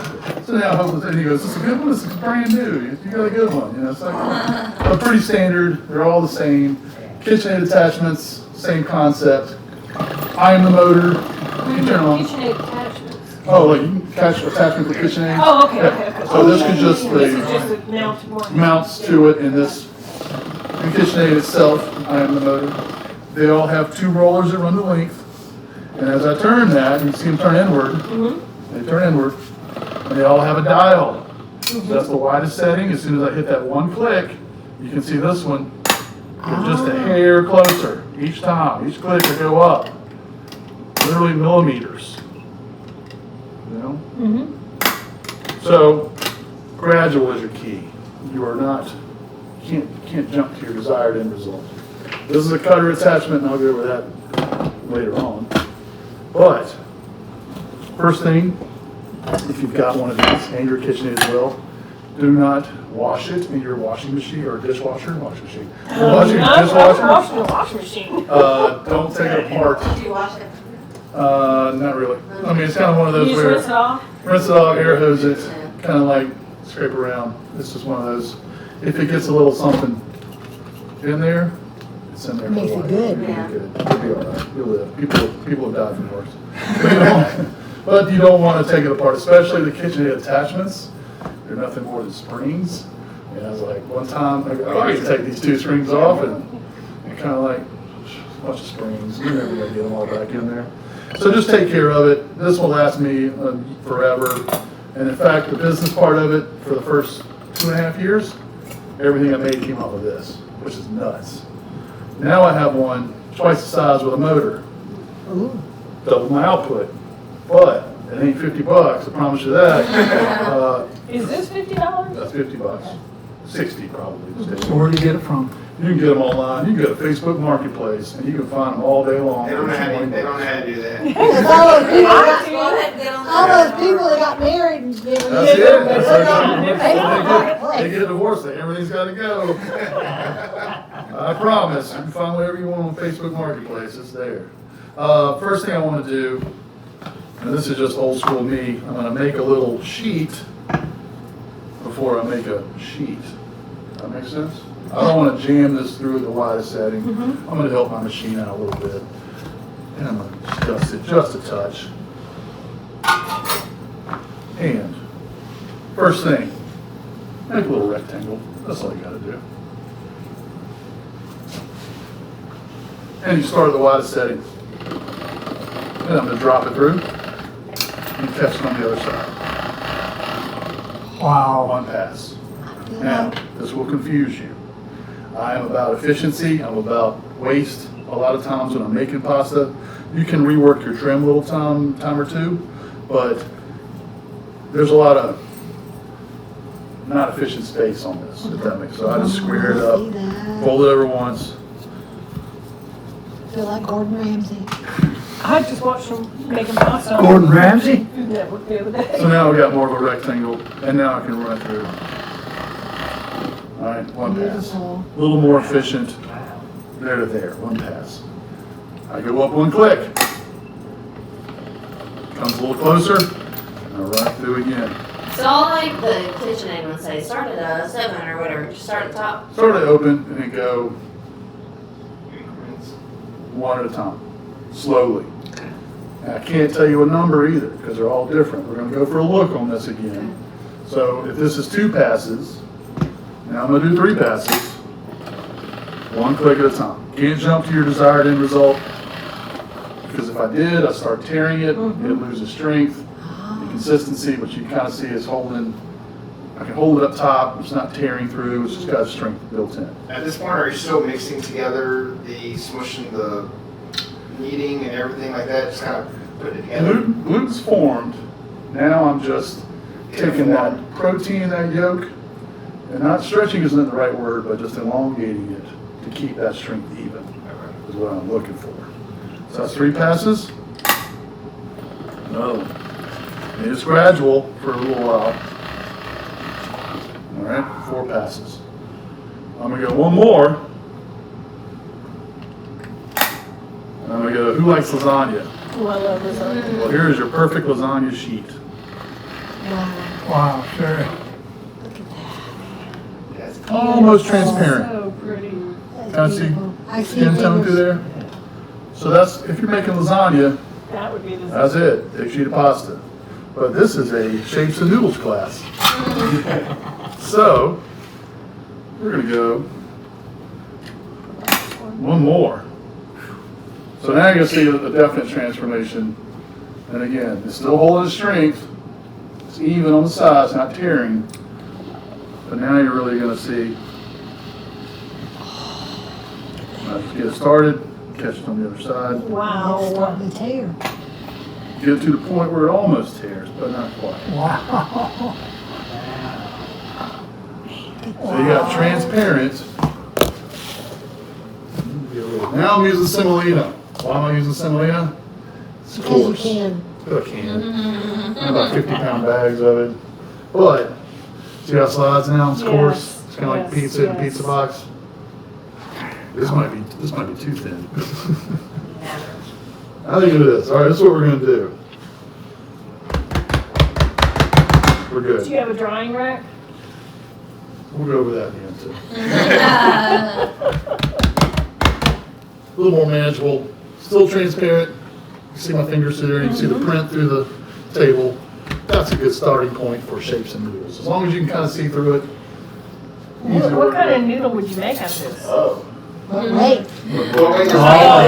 Oh, your mind. This is gonna be amazing. All right, so this is a dual cutter, and this is a fluted cutter.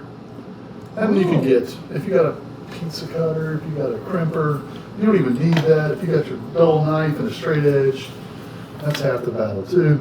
But I want to cut squares out of this. And so Ravioli? Ravioli. It's the advanced class. That's all right. But you're on the right path. But a square, I can do a lot of different fun things with just a square little piece of pasta. So, however I can cut a square. And again, you can work this back one more time. It doesn't have to be perfect. No, because again, this is handmade pasta. It's not supposed to be. That's the picture of us at Speakeasy on the ship. I was like, When you were drunk, dear, Not me. you were too. Oh, that's right. We were. I keep You were blaming drunk. on Jeff. You do the same thing with the dull knife, as long as I get a square out of it. Alright? So yeah, you're right, raviolis, same concept. That's the advanced class. You gotta stuff it. This So is the thin, shapes and, though. well, then Do a ravioli. Okay. this gnocchi board has a second use. A gnocchi board? Gnocchi. Gnocchi. Oh, Gnocchi. So everyone's heard of penne pasta. Yeah. This isn't penne pasta. So, because I'd go, everyone heard of Garganelli pasta? You're gonna get a bow tie. We will do bow ties. So watch this. So I do a little square over the gnocchi board and a stick. Even a chopstick if I wanted to. And I'm gonna roll it over. Stop, Holly. I get to that flap at the end, a little bit of pressure so it seals. And I just slide that on. Oh. That's a Garganelli, which is like a penne. The penne is extruded, Yes. spit out and cut. This is just a hand-rolled version of it. All right, same idea. Ooh, well, I can do a chopstick just to show you. No, There's ma'am. variation. No, ma'am. If you want a different profile, Here. roll it over, a little tighter. Oh, There. Still. So pretty. This one will also blow your mind. If I just square this up, now we got a hand rolled rigatoni, which is a short little tube. Alright. So when you do these, out of gentle hand, make some rigatonis, make some garganellis, whatever you kind of your heart desires. There is no wrong answer.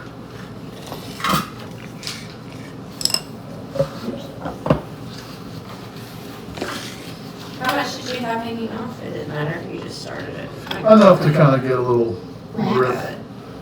grip on it. It's an apple. It smells so good, though.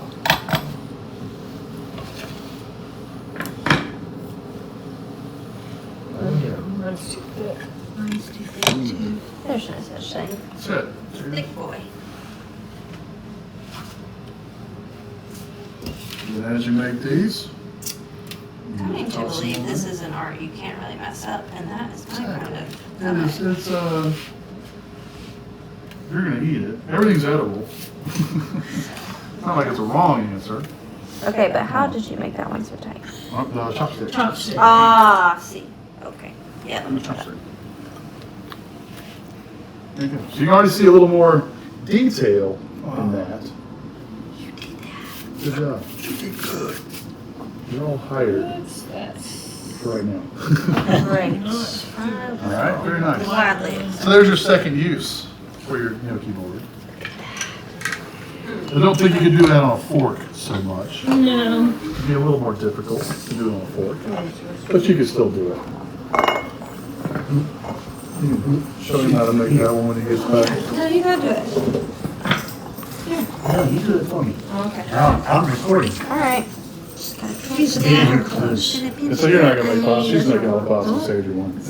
We could, yeah, there's There you go. days. She'll show you later how to make it. There you go. Boom. And shimmy it off. I did see how to do that before I left. So you already see a little difference with more detail from that egg yolk. Alright. Now, Which one do you like better? which one do I like better? Yeah. People always ask my favorite one, it's like it changes weekly. Never, Depends on what you're in the mood. depends on, yeah, depends on like, man, I made 1,000 of those, I hate making those. Here is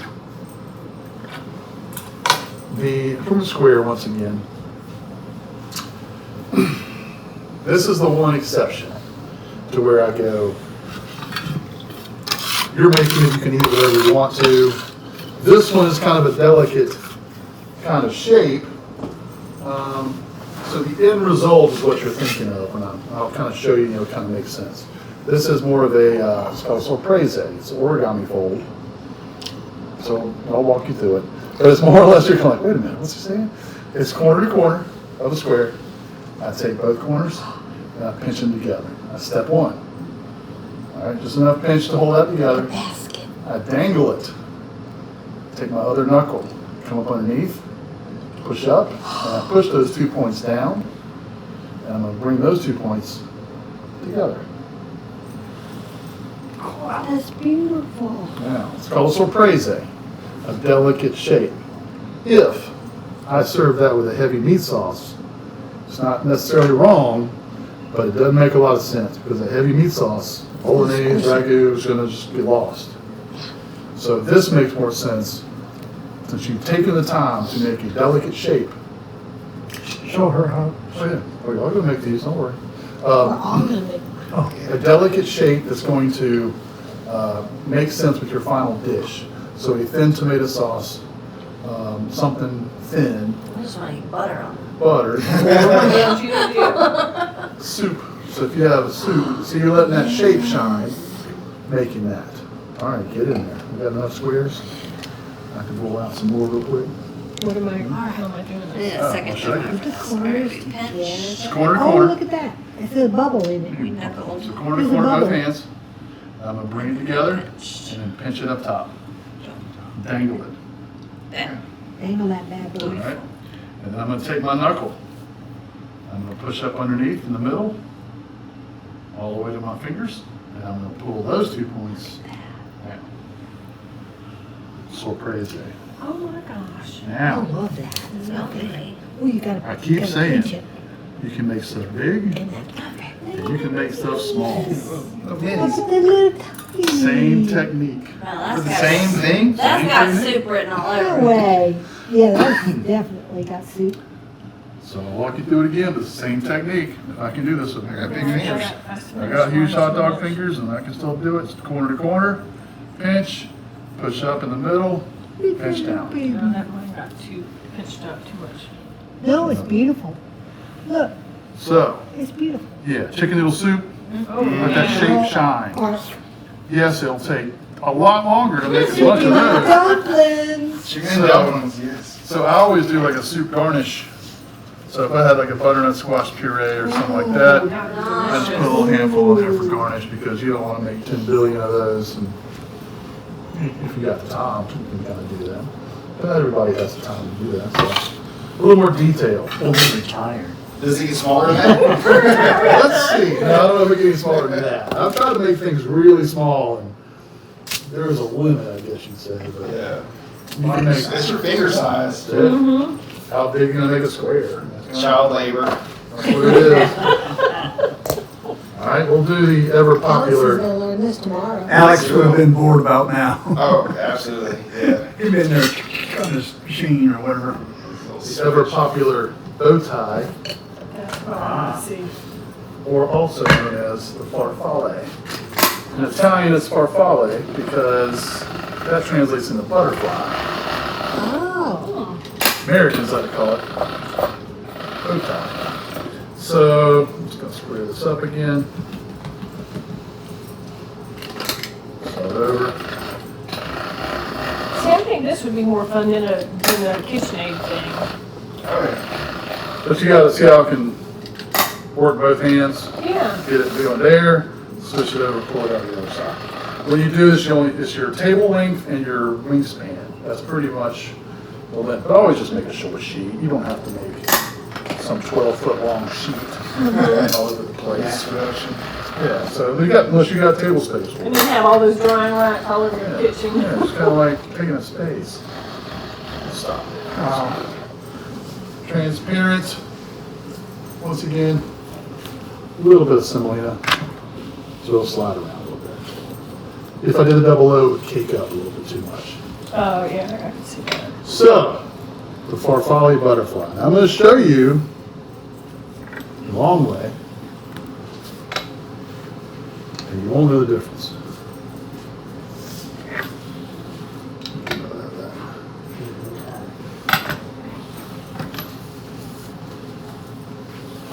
Fluted cutter, instead of cutting a square, cut more of a rectangle. Oh. Alright.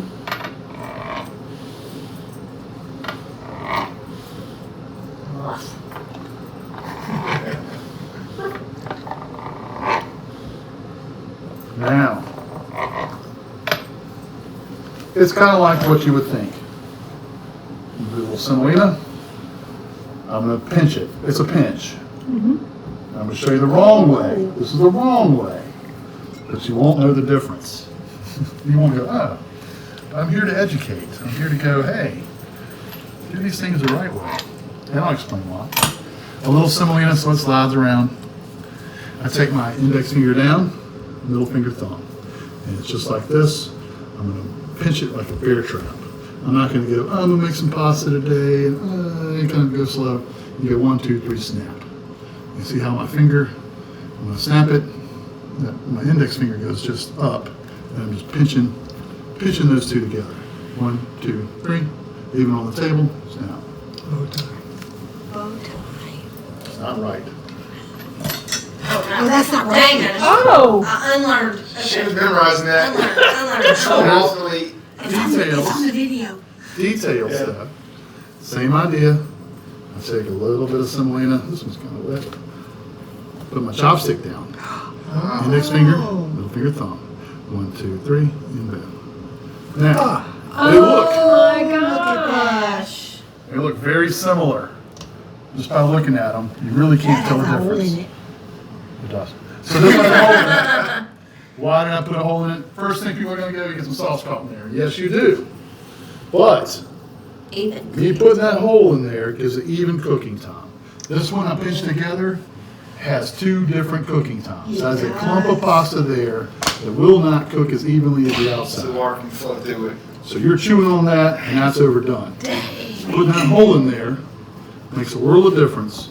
So you were going to be, if you never make pasta again, you're going to go to some restaurant. Oh, you make your own pasta? And you hold up.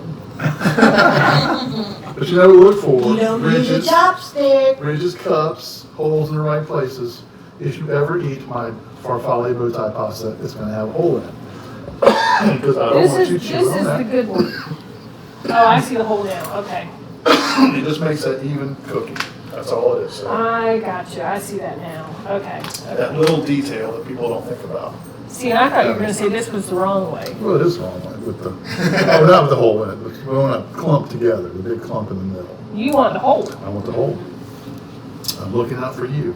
Don't want you chewing on that and that being overdone. Mine in the cabinet are this way. Store bought, that's all they're gonna, the machine. A machine could even, they could even still put a hole in it, but they don't. That's kind of like. they Saves just them a don't step. really- Yeah, saves them $1 million a year probably, just not putting a hole in it, so. All right, so when you do these, I'll walk you through it again. I'll get some chopsticks out here. I want a little more semolina. This one's kind of, see how sticky it is? Excuse me. So chopsticks. Get it in there.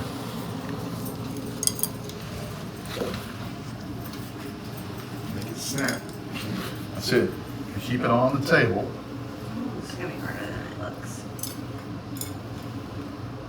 All right, I'll walk you through it again. Do the, Press it down, correct? She looked pretty, but she. just hold your finger over the top. All right, and an index finger. Index finger, girl. Index finger, 1, 2, 3, and boom. Screwed up. Mine didn't even stick together. Like a pear trap. That was not And a right. hole. There you go. Fire in the hole. Yeah, there you go. There. There you go.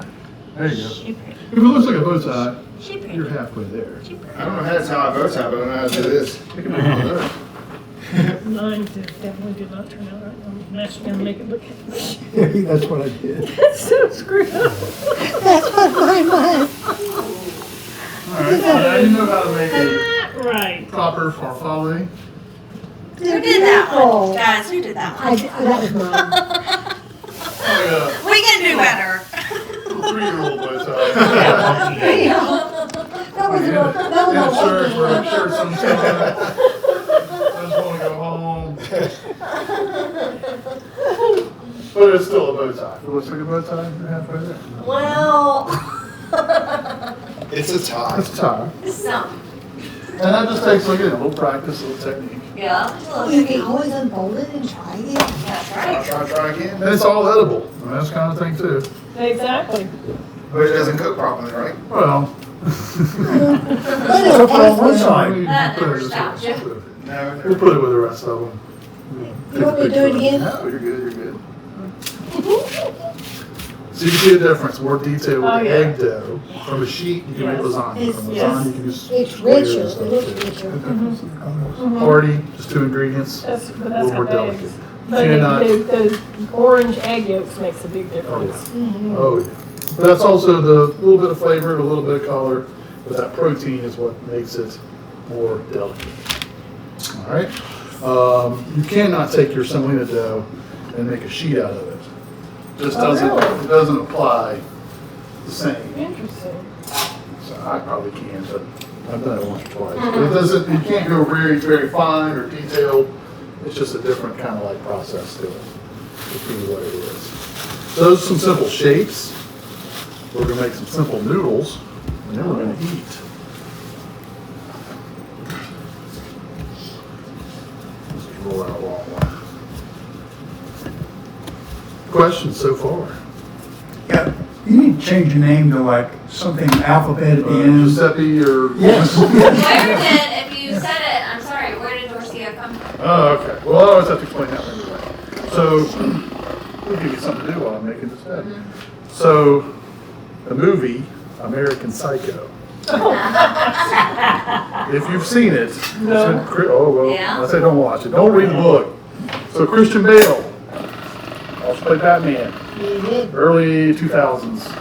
There's a movie about 80s Wall Street crazy, murdering, drug users, what else? Psychos, everything. So of course, kitchen people love that movie because it's about 80s murdering, psycho, Wall Street. And so, in all the kitchens that I work in, it's like one of those cult movies that everybody kind of loves. And Christian Bale's probably been Kind of like role. Godfather, all those Italian Yeah. restaurants you Something don't want to go into. People want to like, yeah, you just kind of get the vibe from it. So kitchen people love it, so we'd always talk about it, like during the day, we're prepping, because they make reference to, through the movie, a running joke kind of thing, even though it's a really dark kind of movie. They're all like self-centered, rich 80s Wall Street guys. And all they really want to do is just show off. So they try to get this restaurant, it's like a reservation at Dorsia, some made-up place. And they basically, Oh, I'm sorry. so they basically, the running joke through the whole movie is like bragging about getting to Dorsia. And so kitchen people like us would always go, wow, that's cool. What kind of place would that be that you can't even get into? What kind of food would they serve? And all that kind of stuff too. So when I started the business all those many years ago, basically, it's like, well, that's pretty cool to me. Sounds a little bit Italian. A little inside kind of like joke, if you will.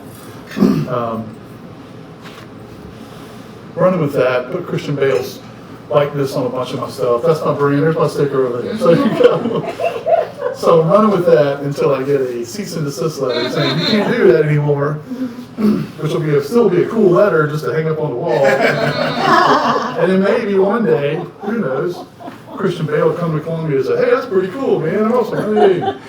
So we'll see. So I'm just going to run with that for now. So, noodles. This is a cutter attachment with ones on there. So what does it do? It's rollers, but they just cut noodles. So I take a sheet and I run it through there and cuts a specific noodle. This is a fettuccine cutter. And this is a spaghettini cutter.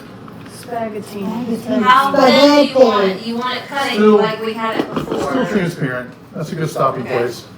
Now, how many different types of noodles are there? 20 to 30, something like that. It only cuts one specific type of noodle. So you would need 20 or 30 different cutters to cut all the types of noodles that you can make. So you don't need 20, 30 different, because these are like 40 bucks. KitchenAid is probably 80 bucks for a fettuccine cutter. So one or two, that's great, consistent, but you can hand cut your noodles. So if you do that same sheet, I'll run it through in a minute.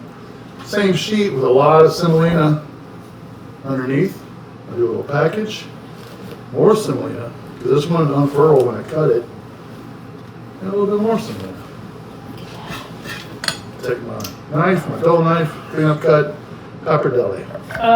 Big old fat wide noodle. So I never need to spend $40 on one of those cutters. We go chop, chop, chop. Boom. But you can cut whatever you want. This is more of a tagliatelle. This is more of a fettuccine. Put that one to the side. Feeling good because that's a fettuccine cutter. Feeling good, that's a fettuccine. But you can just hand cut your noodles. And if you had an angel hair, you need a sharper knife, but Why? because you just have to get real fine. Fine cut. This is a dull knife, so we can only cut so much before it starts to. You need a surgical knife, so to Yeah. speak. To cut really thin angel hair. Okay, so this is where we went wrong in our experiment. It was just sticky and it stuck together. What did we do wrong? From the noodle part, from when you made them, Like when we got to here, it just became a clump. all right, douse it really good with some flour or semolina. Okay. That's the first Which one. one's better? And if you're using a Semolina? cutter, you douse it before you put it in. Yeah, a little bit if it needs it, if it's sticky. If it it's slides sticky. on But the, it wasn't really sticky, like it came through the cutter clean. It was just Okay. when we were like dealing with I it. get, everything wanted to smell back together. Yeah. That's what's happening too. So Okay. once it kind of gets exposed, it just wants to latch back on. Yeah. So a little bit more semolina or flour, Okay. just enough, and I'll kind of show you here in a minute too. So this is a fettuccine. This is the fettuccine cutter. So I just move my crank over to the cutter part, and I drop my sheet through, and I catch it on the other side, like a lobster claw. Look at that. So you really can't over semolina. You can, like you cake it on there, but you really want to make sure. This is very dry. Yeah. Is it better to go through the machine with the semolina than flour? Oh, that's like a lot. It's like sand. It's Yeah. more or less, Because flour at falls that off point, the case. interchangeable. Because you don't want it sticky, you want Right. just that, but it's more or less, either one would be all right. Good question. Seems like it would be. It's close. Yeah. I'm still gonna call that a hand cut Yeah. fettuccine, yeah. because I cut it. So, now, when it came to noodles and stuff, did you dry them out? No. No, we made little nests because we were cooking them right then. Yeah, we made Right. nests. So even if you did a little nest, I don't do the drying rack. I ain't got time for that. So I buy my semolina by the 50-pound bag. So I got semolina all over the place. So that's when I would just like take a little bit, and when you do a nest, Yeah, whatever super size, sandy. That's whatever the size portion you want, you take like a little pinch at the edge of it, and then just wrap it around, and just twist thing. We it. just did flour. Yeah. Well, I think this makes a big difference. Yeah. So just enough again. Now, We're I worried could, about even though I doused that a little bit, it's still gonna give it 20 minutes. It's just gonna meld back together. That's what it's gonna do. So it buys you some time. Even if you put it on a drying rack, you still gotta separate those noodles. They're easier to handle. That's why people kind of do that, easier to handle. So when it's gonna go back, like we had extra, so we tried to freeze it, and then it was a, blob, because it had gone back together. So how do we fix that? Work with it quicker. Like if I would douse it, this gives me a little time just to kind of get it ready. I get several, throw them in the freezer. So everything's prepped, ready to go. And probably like okra, you sheet pan them, and then you put them in a bag. Yes, or in, those usually like a not a Ziploc, but a, sort of like for, Tupperware, so they don't get beat up. The shapes, you can throw in Ziploc bags all day long. Okay. My only other question was when you were making it, you cut off the ends. If you were That's making it just a- home, would you save those and like re-roll them, or I'm you just? a neat freak sometimes. Yeah, That's me. yeah. But would you you don't have to. re-roll them and cut a You noodle, or? could, Okay. you could still work this one more time, roll it back out a little bit, get some more noodles out. You can use everything. Like cookie dough, you know, you can't waste it. So, Eat it raw. do the spaghettini, which is between spaghetti and angel hair. Which I like. Teeny. That's my favorite. That's just the one that kind of cuts. So if it fits, once it starts, crank that through, get it going, and hold on. Hold on, here we go. For instruction That's purposes. how I There we like go. it. It's There beautiful. we go. So crank it through, catch it on the other side whenever it gets to the end. Now this one, definitely, you can see how it wants it to really, probably, yeah, this is where I'll be head. It's kind of like, starts to clump up. How do I fix that? A lot of semolina. And that gives me just that little bit of time to kind of cover it. Yeah. Love it. Have fun here? Thank you. Surprise. I love it. I don't have a driver. I've always wanted A to limo do driver this. and a Yes, pasta and maker. a cook. So I do, again, that nest, whatever size portions. So in the restaurant world, I do a sheet pan, and I always give, you want consistent things in a restaurant. I don't want you to have too big a portion, the person from you has a little portion. So you always weigh things out. So I'll do a whole sheet pan, I'll weigh them out to my whatever. To portion size. Portion size, and then just make a nest out of it. And then lay it down. And then it's just grab and go, grab and go. That's what And I then do. you just stick Straight that to in the the. bottle of water. No, my dad was Italian, but they never did this. And actually, his father was from Sicily, so. Noodles or just shapes or just, they get to that point, they probably just like noodles thrown pot. Yep. They're fancier. They spend all Just like in the weekend Godfather, making the yeah. sauce. Little this, little that. What was It is. that Godfather? I'm always thinking of Tony Oh, Brasco. no, Robert De Niro. no, I Somebody know. shaving the garlic on in prison. Oh, come on. Razor thin. That was Godfather, right? No. Sopranos. Sopranos. Sopranos. One of my favorite Italian movies. Okay, so we're a nesting gang, Okay. but why do people dry it? What's the point? Dry it on racks Yeah. to give you that time to, it gets a little bit of coating on it, so where it doesn't want to stick back Stick together. together. So I could put all this, the fettuccine on a drying rack, because you can separate all those noodles. Yeah, but ew. Try separating all those noodles. So, and again, you leave that there for 20 minutes, it'll turn back into. You cook it or all freeze good. it. Cook it or freeze it, work with it pretty quick. So, Boy, I just messed up your nest. just have your water boiling before you. Which is the next part. Let's cook some pasta now. Since you know how to make it. Placeholder. Yeah. Yeah. And gives you some more time. Any allergies you need to know about? Almonds. Gluten. Yeah.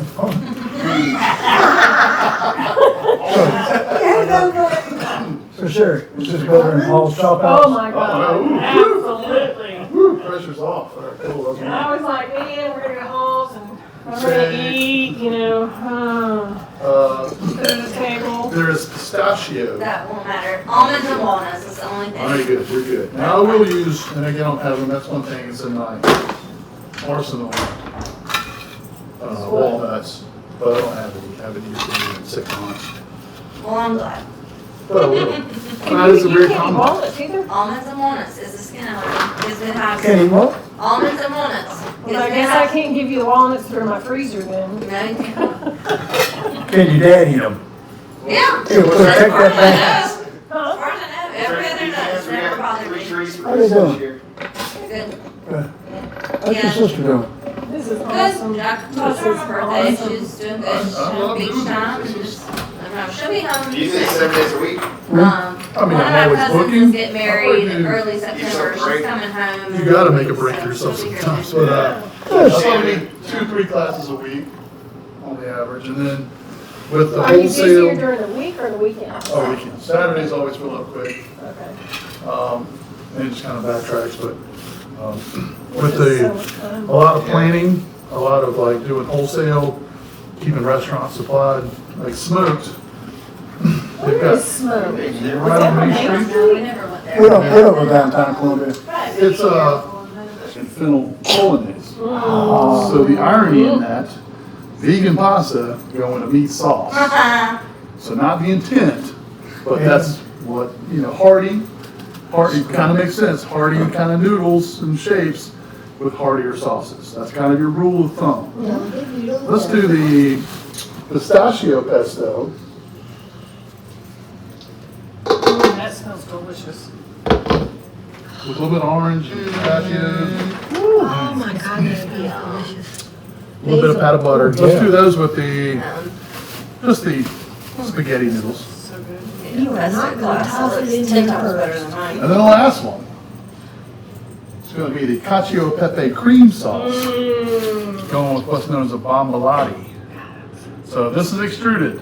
So I have an extruder. In my world, I always want to say I'm doing pasta in-house, which I technically do. It's all fresh. A machine did this, but same ideas at rigatoni.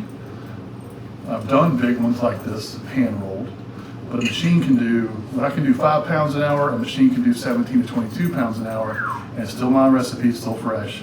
So guess what, as a business, this makes a lot more sense. Oh, yeah. So a little machine do some things sometimes that I can't do. Some of these things are real intricate. I'm going to do a radiatore, which is a little radiator. I can't even replicate that by hand when I do a certain shape. So bottom line, you're going to go with a cacio e pepe cream sauce. All right, so let's cook some pasta first. Huh? I'm gonna do the table ready for it. Okay. Now, was there any salt in that pasta there? No. So, you're going to add some salt to your pasta water. I think wait, she wants to. I want to make sure she doesn't. She set the table. Sherry, get in here, nobody needs a set table tonight, come on. Come over here. Time to We learn. can eat, There's no salt in my dough, right? It's 2 ingredients, 4 ingredients, no salt. I'm gonna add You have to salt. salt your pasta water. Yes. Till Salt and sea, that. but not the Dead Sea. It's not trying to flow? Not trying to float there, just Like little, the ocean. and you just want to put a little pinch. What's your preference on salt, kosher? Kosher for the most part. I gotta give this, it's not even the best salt I have. I have 2 different types though. Usually more is kosher, universal, whatever. And you can do anything because it's just gonna dissolve. Right. And then I had a nice big flaky Do you pinch. use pink salt? No, because I just keep things simple. I got kosher kind of medium salt, I guess, of course, and then some flaky finishing salt. That's what I want to get. Yeah, just get you some of that. That's so Like good. Just a hard, little, like, you almost crunch it when you put it on the finishing. You got some. oh, yeah. Of course, Jeff has That's it. some. So I've added my salt. Who puts oil in their pasta water to keep the pasta from sticking? Not me. Guilty. Sometimes. Guilty. Reasoning After you take being, it out. But not- reasoning is kind of like they don't want your pasta to stick. But you put all this detail in your pasta. You want that sauce to stick to that. And if you put oil in there, when you take it out, it's going to put film on there. It's going to It's slide not out. Oh, It's like semolina of the water. Yep.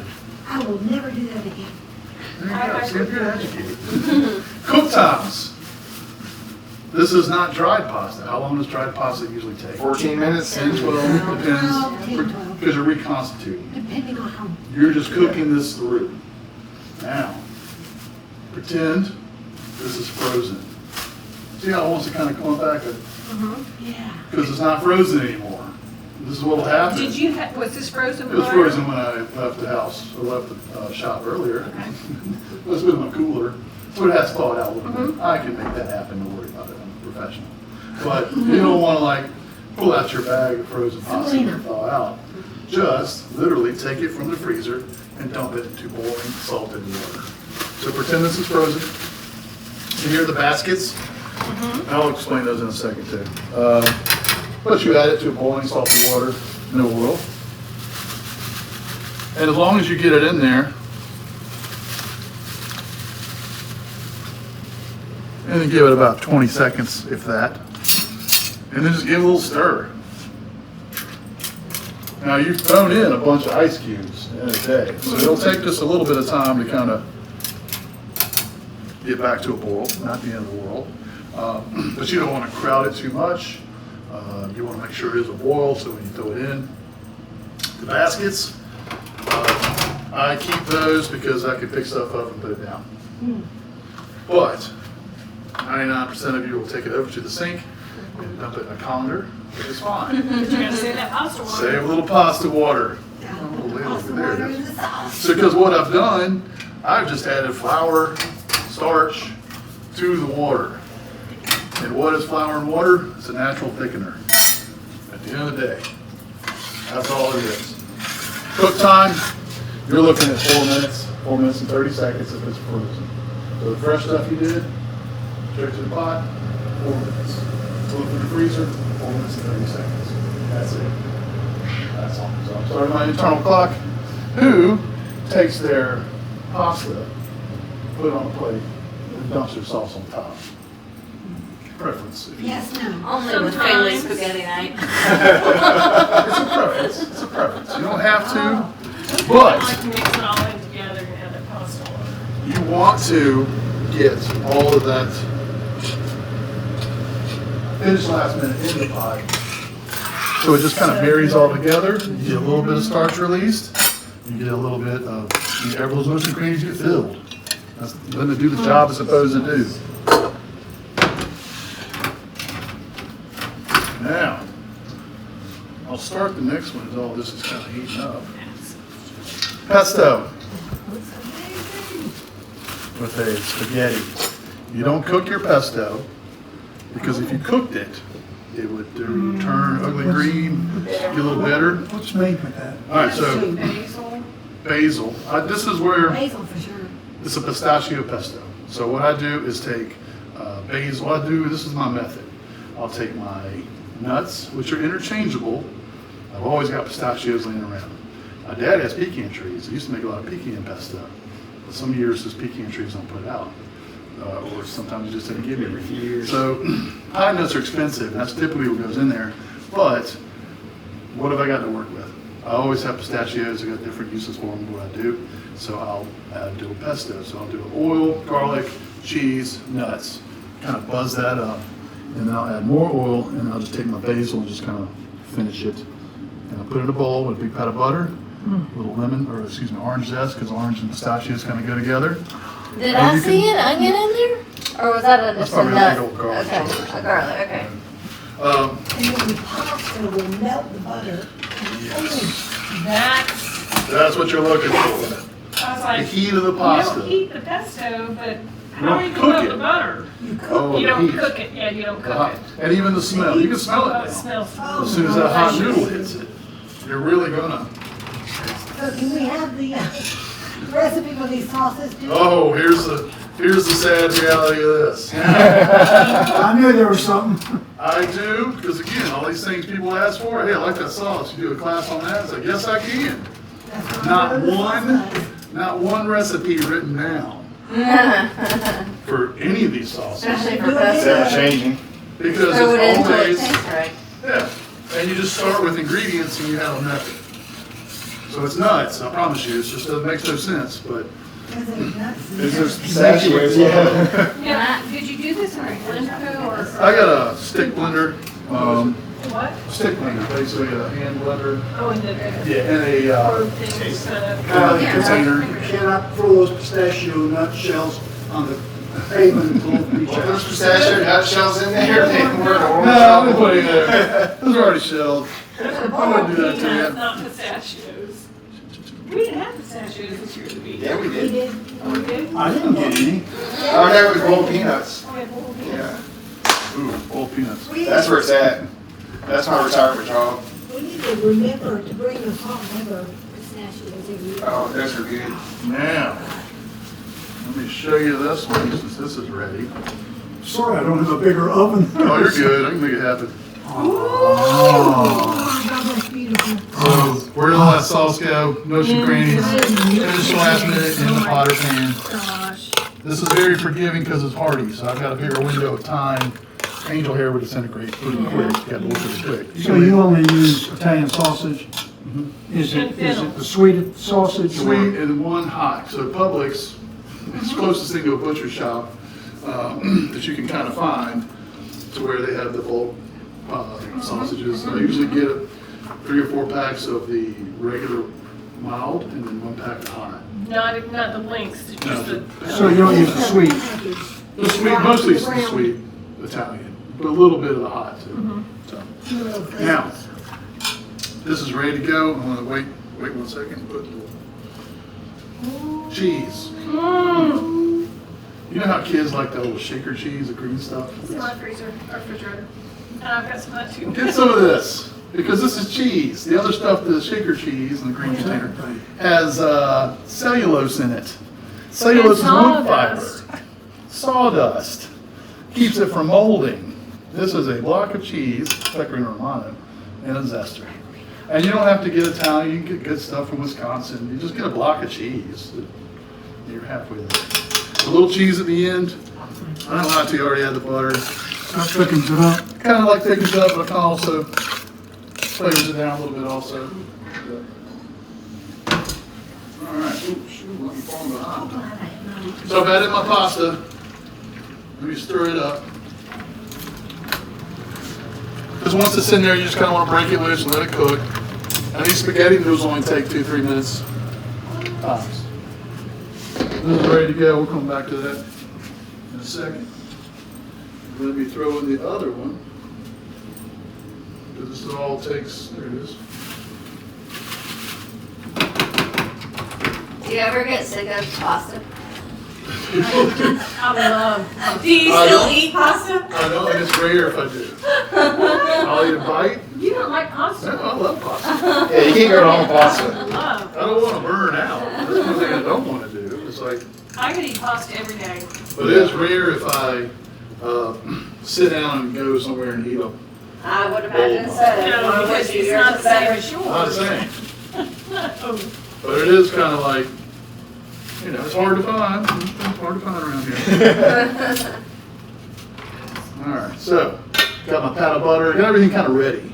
Now, what kind of butter do you use? All right, good question. This is European style, so Beluga, Kerrygold, and unsalted. Really? Why do I use butter? Chefs use unsalted butter I don't know. to take it out of the equation of the whole You add it, but dish. you can't take it out. That's right.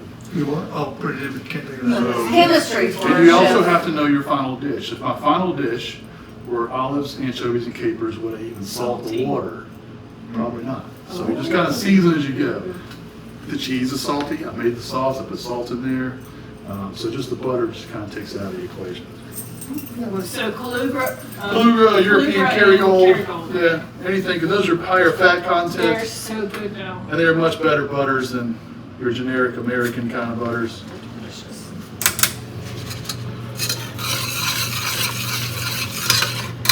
Let's see, those should be about ready. Now, whole, you can kind of smell it. I'm gonna drain my pasta. But add a little bit of pasta water to it. So again, it's easier to add. These are always sticking. It's easier to add a little bit of water and try to take it out.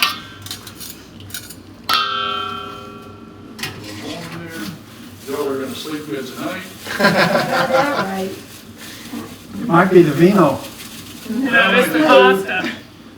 I won't say anything, I'm about to say something, I will not say anything. What'd you say? I ain't gonna say it. So, Grandchildren hot watch pasta, this video. little butter, so sure. And now you can really start to smell it. Melt that butter. Now, fresh pasta, Oh my God. where did all that sauce get? Soaked up on the noodles. The pasta. How do I make this? This is a little bit not saucy enough for me. How do I make that more Or saucy? not cheese. Pasta. Pasta water. Oh, Oh, yeah. So ladle, you can even see it on this one. See how starchy that water is? Just one ladle, kind of stir, emulsifies everything, toss, and now it's a little more saucy. Throw a little bit more in there. no, we're not sitting at the table, we're eating. You got Yeah, absolutely. With forks right here, right? Good, we'll do. Get right out of the bowl. Good Now, night.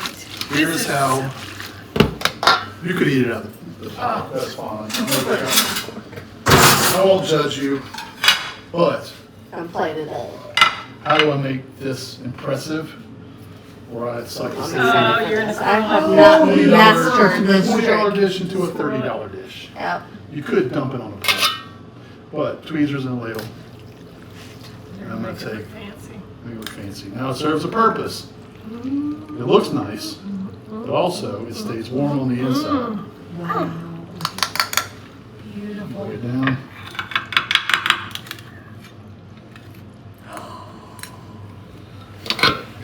Holy moly.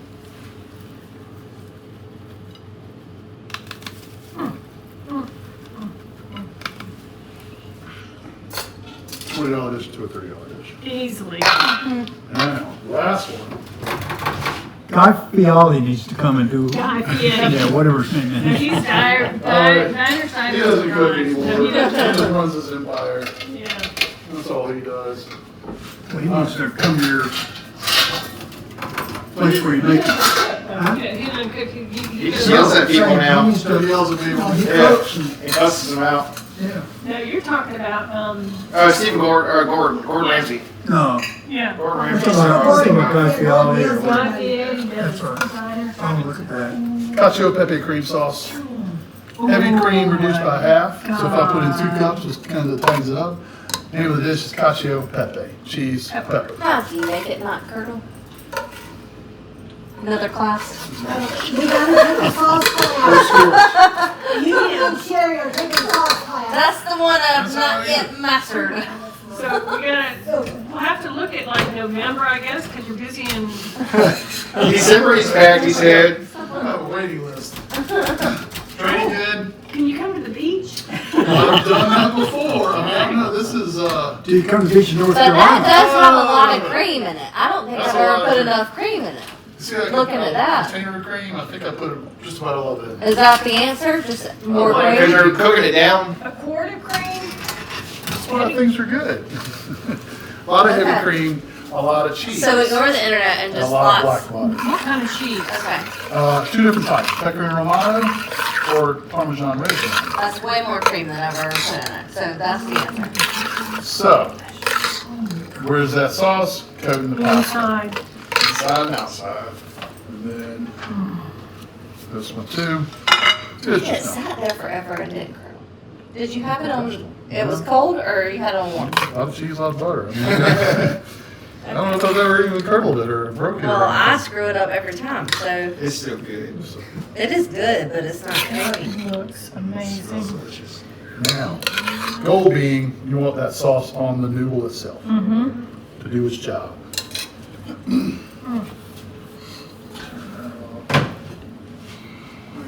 And then, Oh, this is the one I like, the bolognese. Yeah. so again, should be nice and warm and hearty. You could dump it on a plate, but if you do mound things up, they usually stay hotter longer. And that's the goal. So even in rule number 1 in a restaurant, hot food hot, cold food cold. So you might think it's the worst thing ever, but if it's supposed to be hot, I'm gonna give it to you hot.